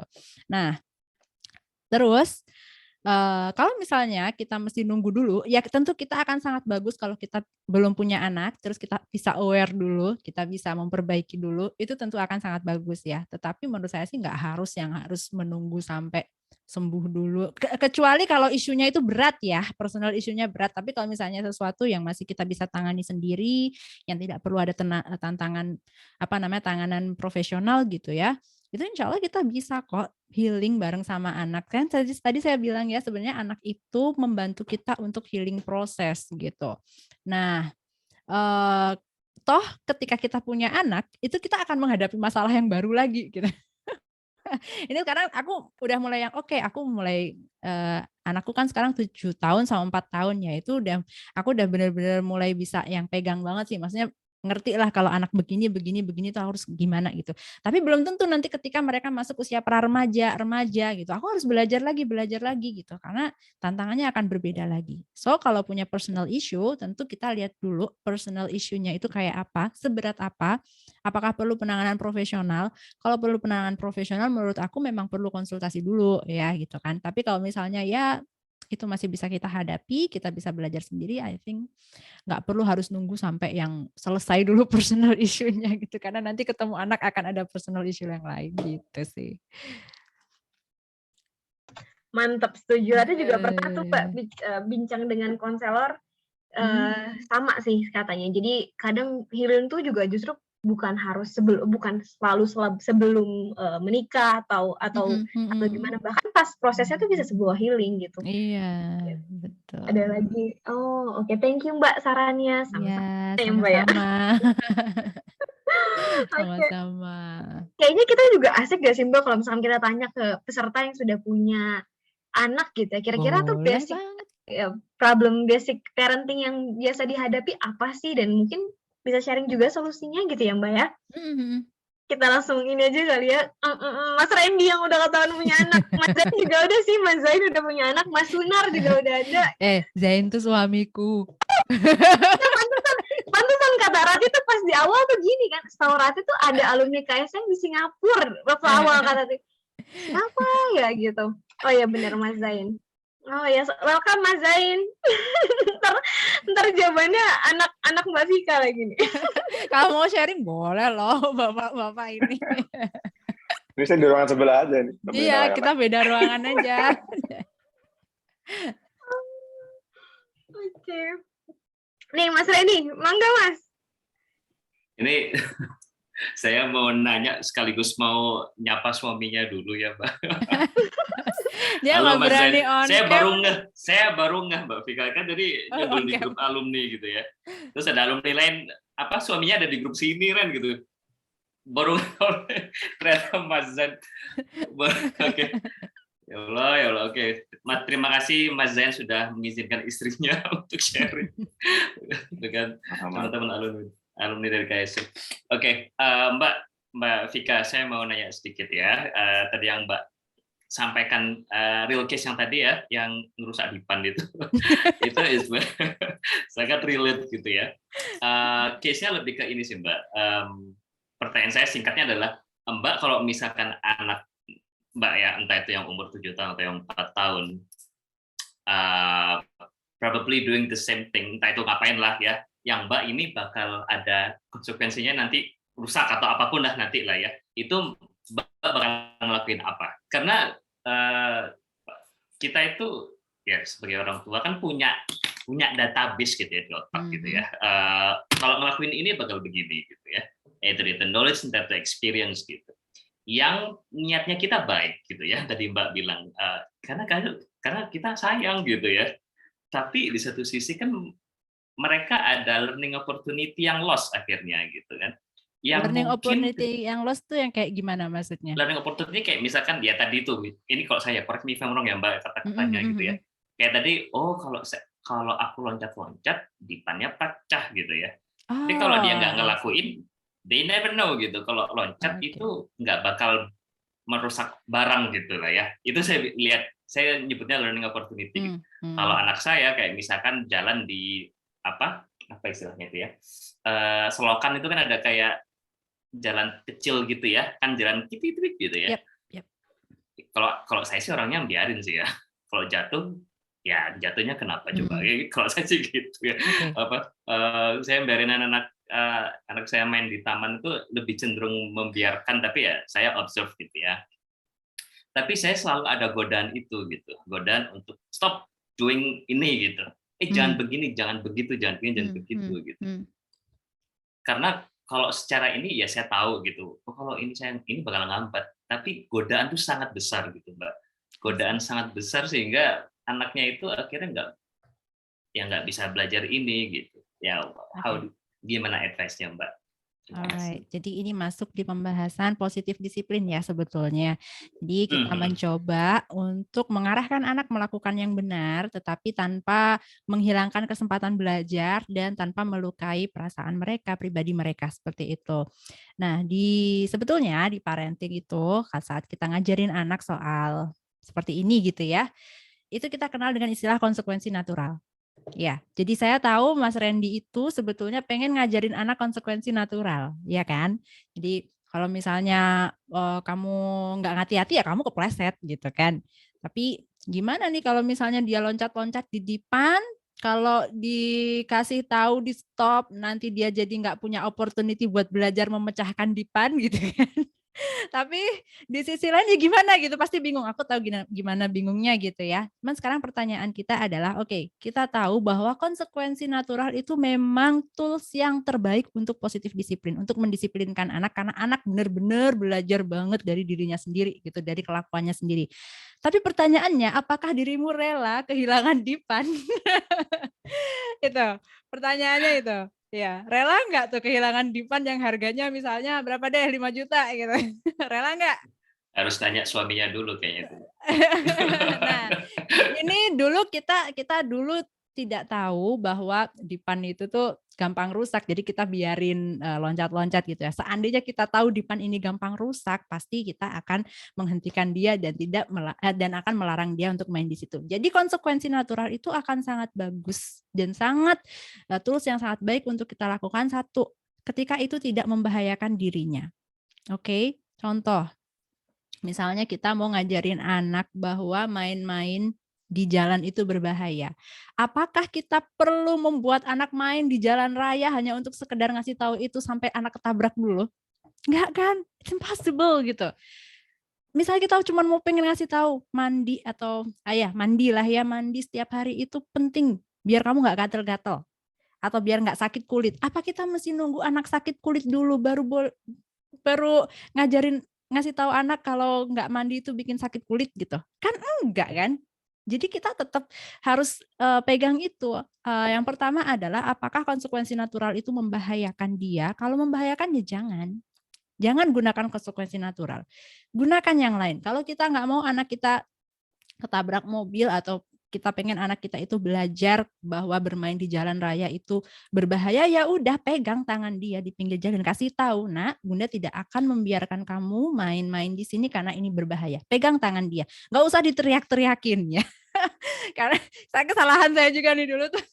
Ya saya kalau ingat ini ya malu sama diri sendiri sih sebenarnya. Jadi waktu itu kita main layangan di sebuah tempatnya tinggi banget, Marina Barrage namanya ya. Terus anak saya itu dia naik-naik mau manjat di dinding ya karena dia pengen tahu apa sih yang di bawah itu. Nah itu saya tuh bukan yang langsung ngambil dia ya sama teriak, Isa, gitu.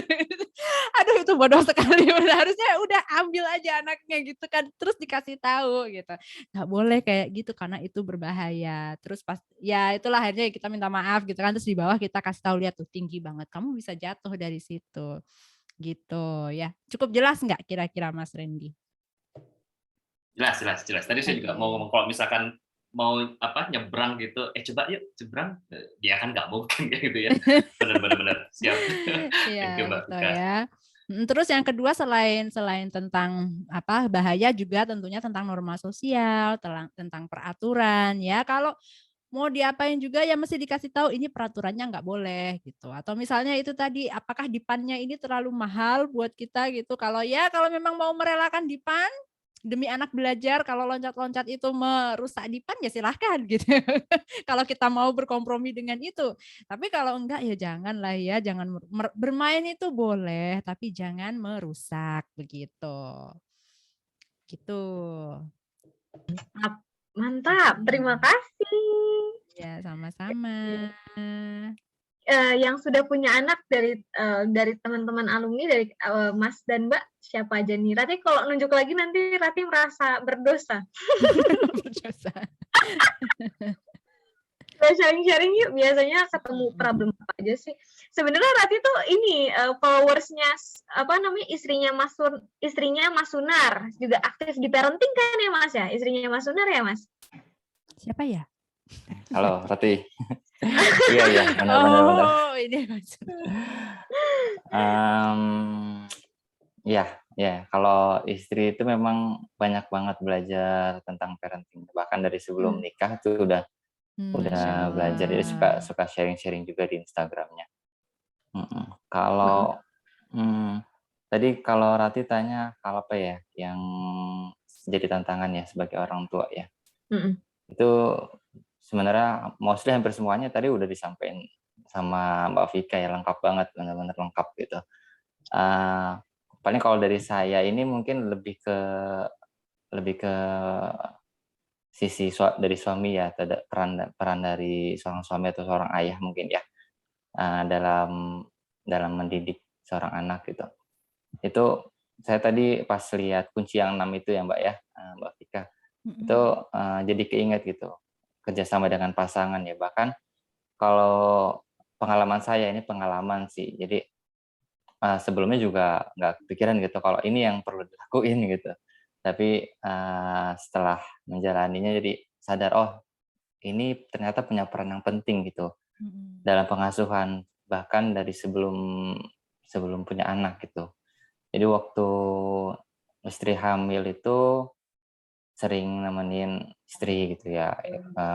Paling sederhana ya check up gitu ya, kontrol ke dokter kandungan, terus ikut nemenin yoga gitu. Kadang ada gerakan-gerakan yoga juga yang melibatkan suami. Jadi istri ini punya merasa bahwa suami ini hadir dalam proses menyambut sang buah hati gitu. Jadi nggak merasa sendirian, dan itu penting. Itu bisa membuat proses persalinan, mulai dari persalinan itu bisa berjalan dengan lancar, dan proses pengasuhan pun bisa berjalan dengan baik, walaupun nggak sesempurna itu sih gitu ya. Apalagi pas udah lahir gitu ya, itu tadi yang seperti Mbak Vika bilang ya, pasti suami itu begadang gitu ya, tapi ya nggak selalu gitu. Harusnya begadang gitu, tapi udah bangun gitu, gendong anak tidur lagi gitu. sering gitu. Tapi ya itu harus tetap diusahakan gitu. Anaknya usia berapa sekarang, Mas? Sorry. Sekarang 3 tahun, hampir 4 tahun. Ya 3 tahun 11 bulan. Bulan Januari nanti 4 tahun. Gitu. Jadi itu sih paling kehadiran sosok suami atau sosok ayah ya. Kalau ayah mungkin temenin main ya, yang simpel-simpel itu. Karena kalau saya sendiri memang nggak terlalu banyak belajar, lebih banyak belajar sama istri gitu daripada belajar dari buku atau belajar dari orang-orang gitu sih. Sama mungkin ini ya, mungkin dari istri juga itu bisa lebih terbuka ya, maksudnya mungkin suami itu nggak terlibat dalam pengasuhan bukan nggak mau gitu, tapi belum tahu gitu. Jadi bisa lebih di encourage gitu ya, daripada di discourage gitu. Kamu nih gini gitu kan, daripada kayak gitu ya baik, ayo dong coba deh dengerin cerita aku deh gini gitu. Kalau saya sih lebih senang gitu ya diceritain sama istri baca buku ini, cerita gitu. Istri lihat cerita-cerita orang terus diceritain lagi gitu. Itu sih. Paling itu Ratih, Mbak Vika. Ini makasih banget Mbak Vika, keren banget lah, lengkap banget materi hari ini. Ya, sama-sama, Masya Allah ya. Ya, suami saya juga gitu. Suami saya tuh nggak belajar parenting. Saya doang yang. Sama. Saya juga dengerin aja dari Vika. Itu kan, muncul tuh. Nggak tahu. Saya belajar yang lain. Ini lagi belajar yang lain. Benar kan?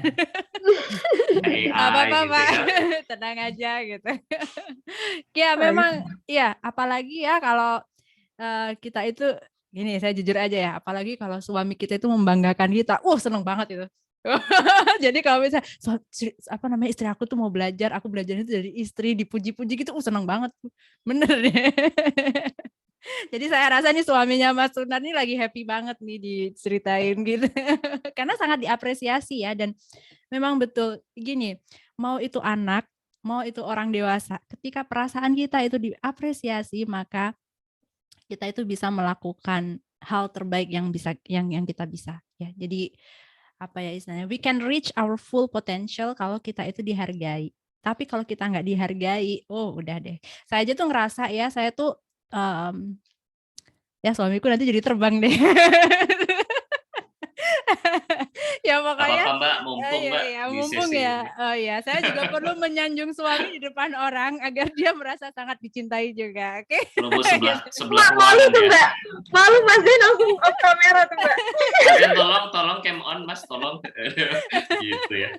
Iya, jadi betul ya. Jadi ketika kita kembali lagi, ketika kita itu dipuji seperti itu, kita tuh senang banget. Saya dulu itu merasa sering banget dijatuhkan sama orang ya. Potensi saya dijatuhkan. Saya merasa banyak dikritik. Kamu tuh nggak bisa gini, kamu nggak bisa gitu, kamu nggak pantas dapat ini kan, begitu. Itu memang zaman dulu itu sering banget kayak gitu. Sampai saya merasa saya tuh bisa nggak ya jadi anak istri yang baik, bisa nggak ya jadi seorang ibu yang baik kalau saya itu kayak gini, saya tuh nggak sebaik itu gitu. Tapi Mas Zain ini itu bisa merubah saya sih.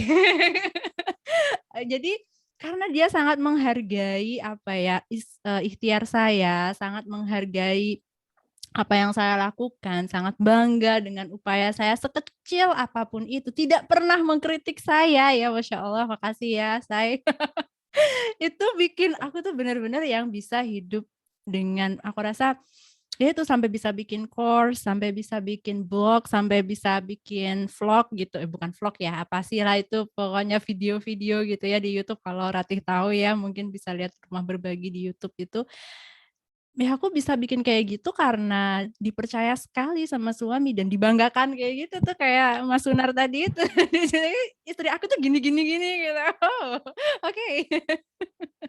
Gitu ya. Jadi puji-puji aja tuh istri atau suami di depan, mungkin di depan teman kita, di depan saudara kita, karena itu akan membuat cinta itu jadi semakin terekskalasi, dan ketika itu yang terjadi, pasangan itu masing-masing akan merasa dicintai dan bisa reach their full potential gitu. Tuh Ratih nyari ya nanti yang bisa kayak gitu ya. Iya dong, biar sama-sama vibe-nya positif kan gitu. Iya. Aduh, Mbak, ada pertanyaan nih Mbak. Aku tadi mau bilang makasih dulu nih yang sudah sharing dari Mas Randy dan juga Mas Sunar. Masya Allah, Ratih sendiri jadi belajar banyak. Nah, ada dari Kak Novita nih dari Unsri. Mbak izin bertanya, kalau misalkan selama mengandung kehadiran sosok ayah dan suami dirasa kurang karena LDR, apakah yang harus lebih dipahami oleh istri maupun suami? Jadi kalau lagi ngandung LDR gimana? Terus kemudian, dan apakah jauh dari keluarga akan menjadi masalah tersendiri ketika mengandung atau pasca melahirkan? Karena seperti ada ketakutan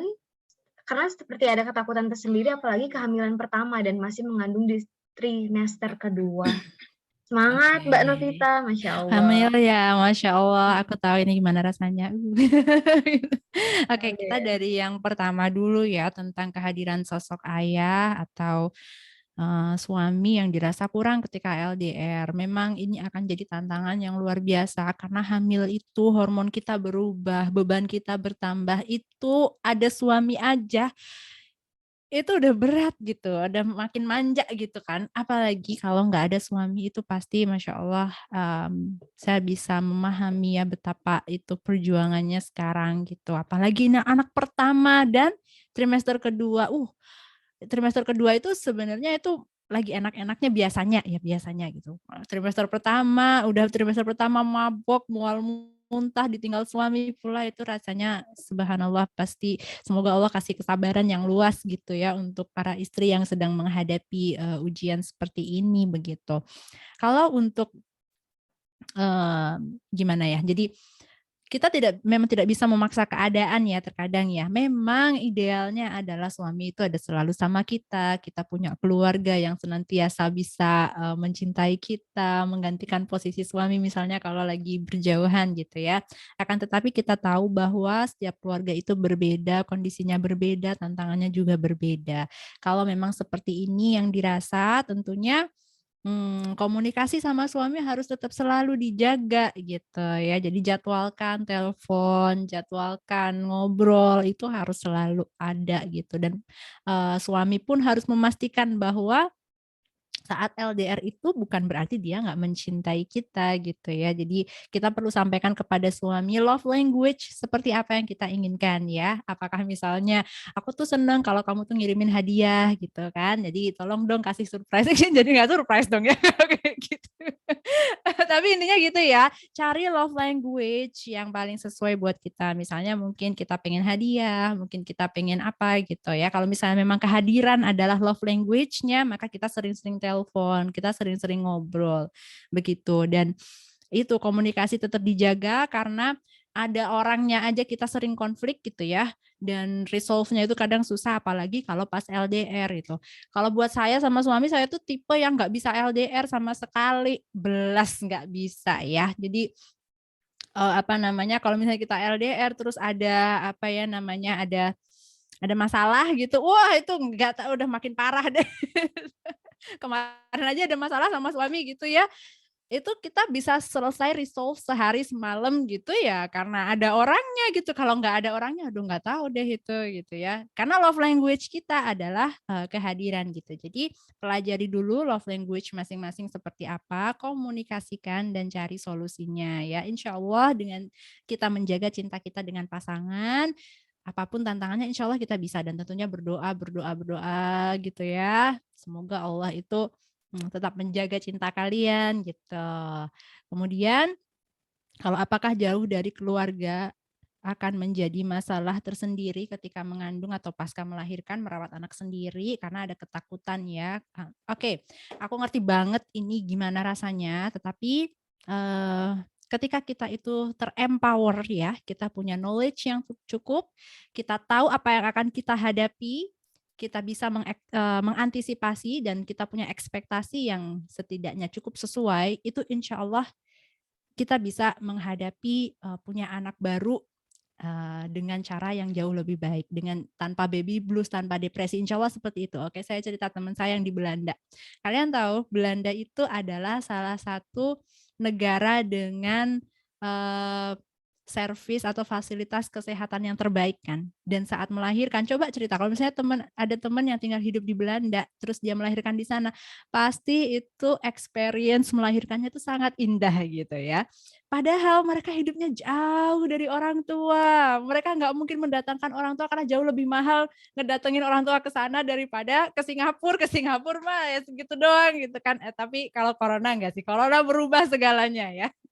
Tapi intinya itu. Dan kemarin 2 teman saya melahirkan di Belanda jauh dari orang tua, bahkan yang satu itu anaknya mengalami kelainan kulit yang mana dia itu kasusnya itu 1 di antara sekian juta gitu ya. Jadi benar-benar itu sesuatu yang sangat langka, tetapi istrinya bisa menghadapi masa itu dengan sangat bagus. Karena apa? Karena fasilitas kesehatan di sana itu maksudnya orang-orangnya ya kayak bidan, perawat itu mereka mengempower si ibu. Jadi dikasih tahu ilmunya. Kalau misalnya bayi ini itu bahasanya kayak gimana, apa yang dia mau itu ada bahasanya, ada alasan ilmiahnya. Terus apa yang ekspektasinya itu seperti apa yang akan nanti kalian hadapi, cara menghadapinya seperti apa. Terus kalau di Indonesia mungkin kalau tidak ada fasilitas kesehatan yang seperti itu, mungkin kita bisa cari pembantu atau orang lain yang bisa membantu anak kita kayak gitu ya. Itu dengan empower seperti itu, insya Allah kita akan bisa melaluinya dengan baik gitu. Kesalahan saya dulu ketika saya baby blues adalah saya tidak di-empower dengan itu. Jadi saya kaget, aduh tiba harus begadang gitu ya. Pas mama saya cerita, kan aku telepon nih, "Mah, begadang kayak gini berapa lama sih?" "Ya, paling sebulan." "What? Sebulan?" Sebulan tuh lama gitu. "Ya, enggak bentar sebulan doang." gitu.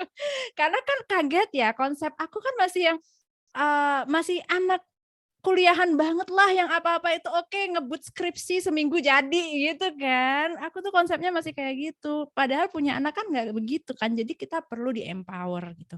Jadi saya yakin ya Mbak Novita, insya Allah dengan mengempower diri sendiri, banyak membaca, mencari apa yang akan kamu hadapi nanti, dan siapkan resource-nya. Tidak ada orang tua ya tidak masalah, kita cari resource yang lain.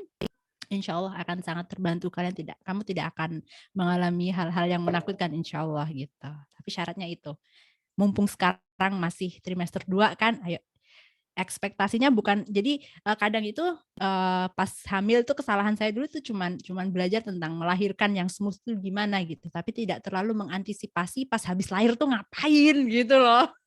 Ternyata banyak banget ya anak kok pipis mulu, pup mulu gitu. Aduh tangan tuh nggak berhenti loh kayaknya tuh ganti popok terus gitu. Ya, jadi hal-hal seperti itu diantisipasi. Maka insya Allah kamu bisa menghadapinya. Gitu. Oh, Masya Allah, Alhamdulillah. Thank you Mbak, thank you banget. Ya, sama-sama. Oke, kayaknya untuk FGD malam hari ini, question and answer-nya sesinya sudah berakhir teman-teman.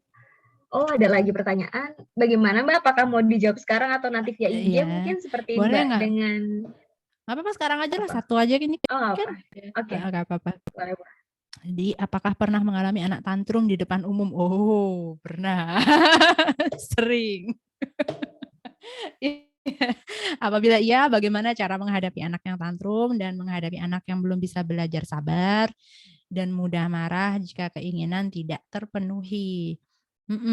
Jadi kalau anak ini memang masih usianya tantrum ya, masih usia 2 tahun, 3 tahun itu sebetulnya adalah hal yang sangat wajar ya. Jadi kalau pas dia tantrum, emaknya jangan ikut tantrum.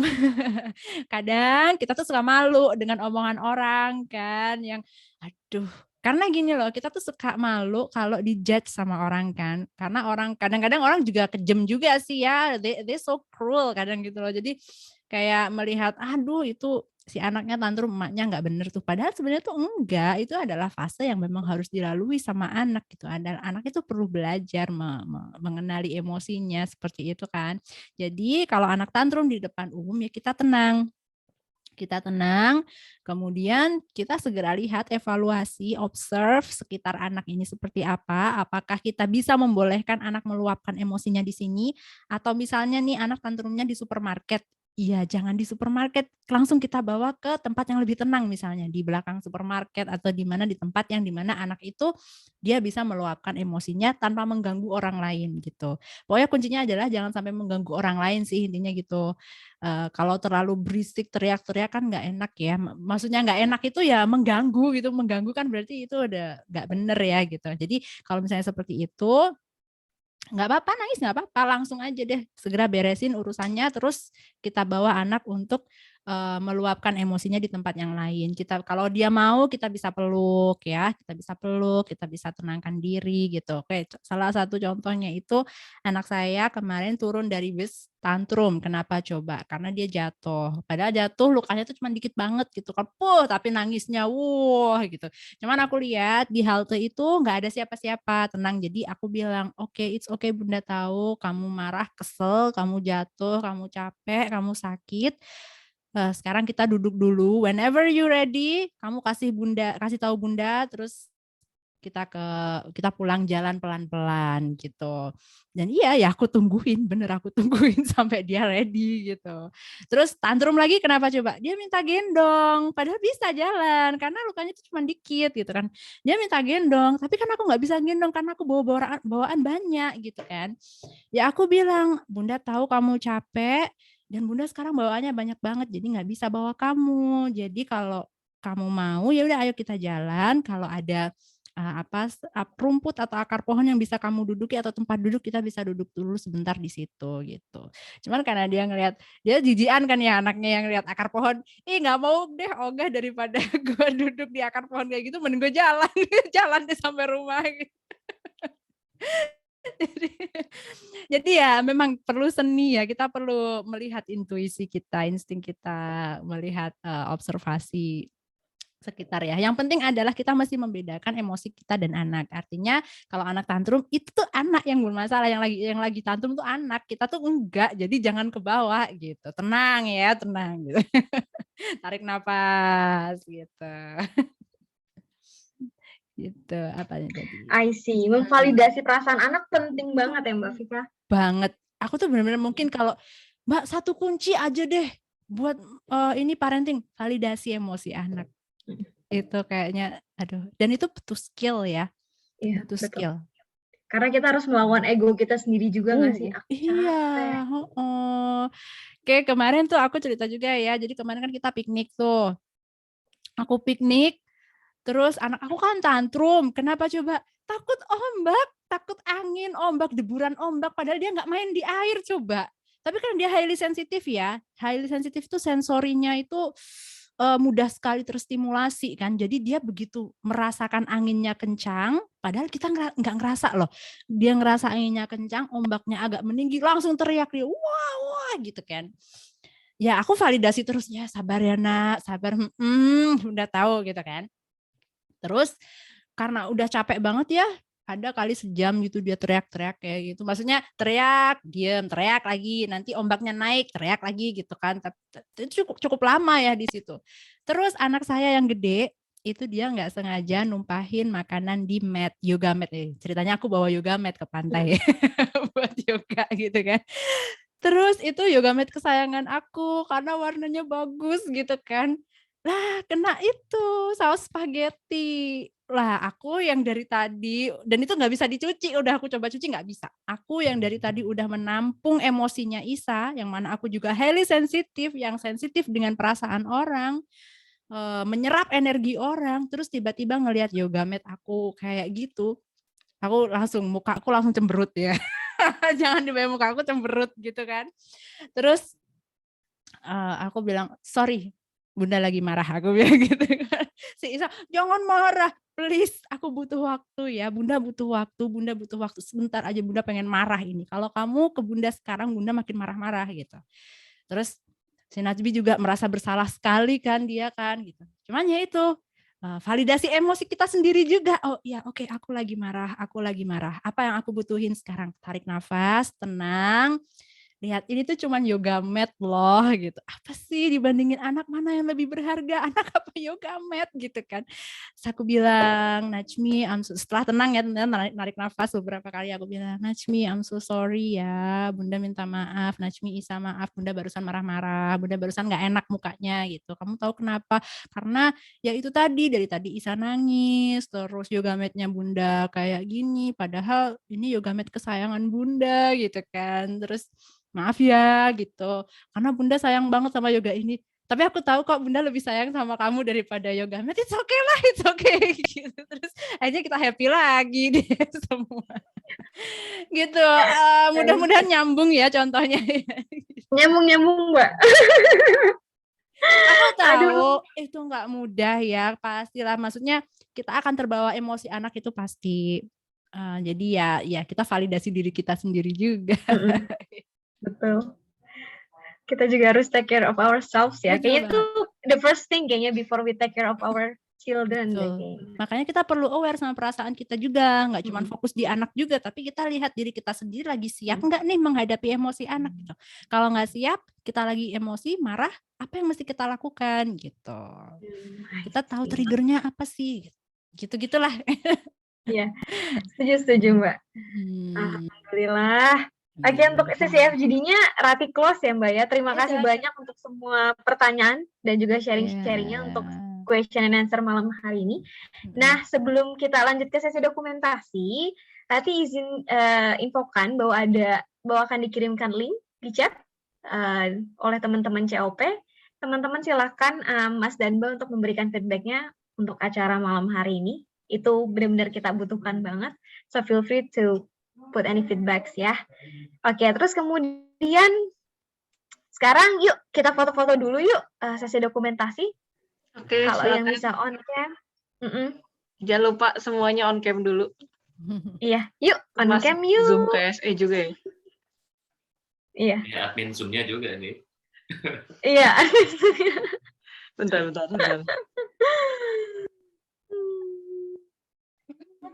Wah, nice. Gimana nih keluar? Ya, bentar.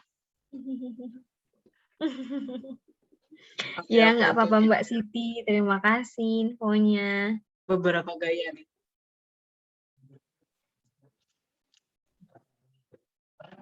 Oke, siap semuanya?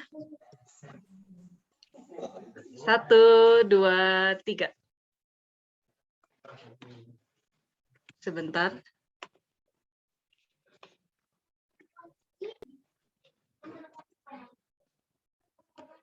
Lagi ya. 1, 1, 2, 3. Oke, sudah. Yeay, terima kasih Kak Gege, bener ya Kak namanya Kak? Iya bener. Aku panggil loh. Hai Vika. Hai. Mas Deng. Halo. Ada Tiwul juga ya, Tiwul. Halo. Sapa dulu yang tua-tua. Ya, ini udah yang tua-tua. Kecuali aku. Kapan menuju pernikahan udah siap nih Teh Gege? Enggak. Ada Mas Azam, Mbak Vika, baru Oh join. ya, kayaknya hai beberapa- Azam. Mana? Yang baru join dia. beberapa menit yang lalu. Enggak deket-deket banget sih dari waktu itu. Apa namanya, FGD. Oke, selanjutnya ini akan ada closing statement dari Mbak Vika dan juga nanti akan mungkin ada informasi tambahan dari Mas Randy, ya Mas ya. Mungkin ada yang ingin disampaikan. Oke, dari Mbak Vika terlebih dahulu. Ada ini Kak, Mbak Vika, closing statement? Apa ya closing statement-nya? Ya pokoknya kita tahu, gini aja deh. Closing statement-nya adalah teman-teman tidak perlu khawatir untuk berjalan sendiri ya. Maksudnya kalian tuh nggak sendiri sebenarnya. Apapun yang sedang kalian hadapi saat ini itu juga dirasakan oleh orang lain, oleh emak-emak yang lain gitu. Jadi jangan merasa sendiri dan kita berusaha untuk selalu memberikan yang terbaik untuk anak-anak kita. Itulah fitrah kita ya. Sebenarnya saya nggak perlu bilang kayak gini juga pasti kalian akan melakukan itu. Masya Allah ya. Dan selalu jaga koneksi kita dengan anak kita, dengan pasangan kita, maka insya Allah kita akan bisa membesarkan anak menjadi seorang yang berakhlak mulia. Itu aja deh. Terima kasih banyak ya teman-teman semua atas perhatiannya. Terima kasih banyak Mbak Vika. Aku ntar mau follow-follow. Jangan lupa ya teman-teman untuk follow Mbak Vika, follow juga kalau misalkan belum follow Instagram Paguyuban Alumni. Oke. Mas Randy, mangga Mas. Ya, sebelumnya Rati saya ucapkan terima kasih banyak ya Mbak Vika plus suaminya harus paket ini kalau ya, dan Mas Ren terima kasih banyak. Dan juga teman-teman yang sudah bertanya tadi ya, proaktif sekali ya Bun sesi ini gitu ya, banyak pertanyaan gitu, dan saya sangat apresiasi ya karena tujuan kita memang seperti itu gitu, karena ini juga event awal ya Mbak Vika, jadi parenting ini salah satu community of practice di Kabinet Alpha ini pengurus paguyuban alumni saat ini. Dan niatnya memang seperti itu, kita mengumpulkan nih ya teman-teman yang punya keinginan buat belajar gitu ya.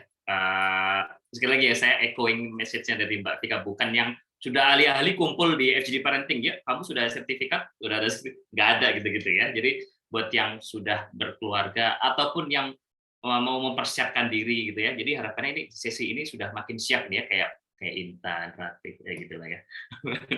Jadi insya Allah nanti sesi ini teman-teman yang sudah hadir sekali lagi terima kasih. Boleh diajak teman-teman alumni yang lain gitu ya, yang pengen tanya apa, mau kepo apa ini kok ngurus ini sebenarnya sih gitu.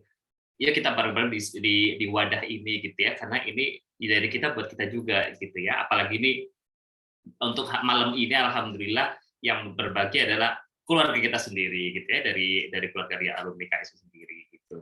Jadi terima kasih, dan juga saya ucapkan terima kasih buat tim COP ini ya, I really appreciate buat Intan ya, Fitria Intan, ada Zoom KSE, bukan ya, GG namanya, GG, kemudian Vika, Hani, Kuro ya, ini para bunda, calon bunda semua sih lebih tepat, para ladies semua ini ya, so terima kasih teman-teman semuanya, you merit ini bisa sudah pecah telur, harapannya bisa kedepannya bisa konsisten ya, bisa ngasih value buat teman-teman alumni yang lain.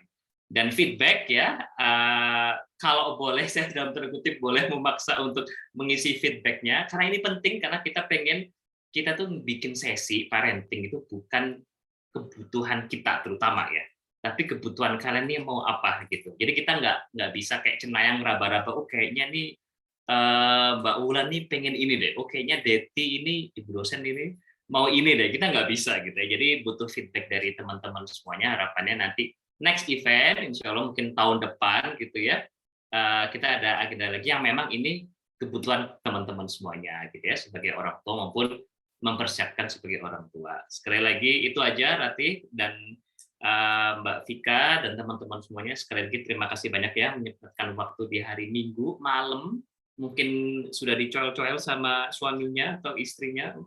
Mungkin terima kasih sekali lagi dari saya mewakili paguyuban alumni, terima kasih. Itu aja. Terima kasih.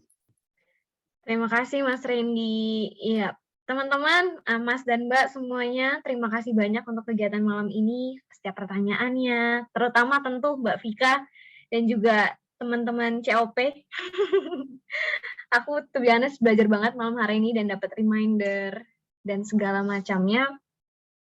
Kalau misalkan ada yang kurang-kurang dari Rati mohon maaf. Rati tutup kegiatan hari ini.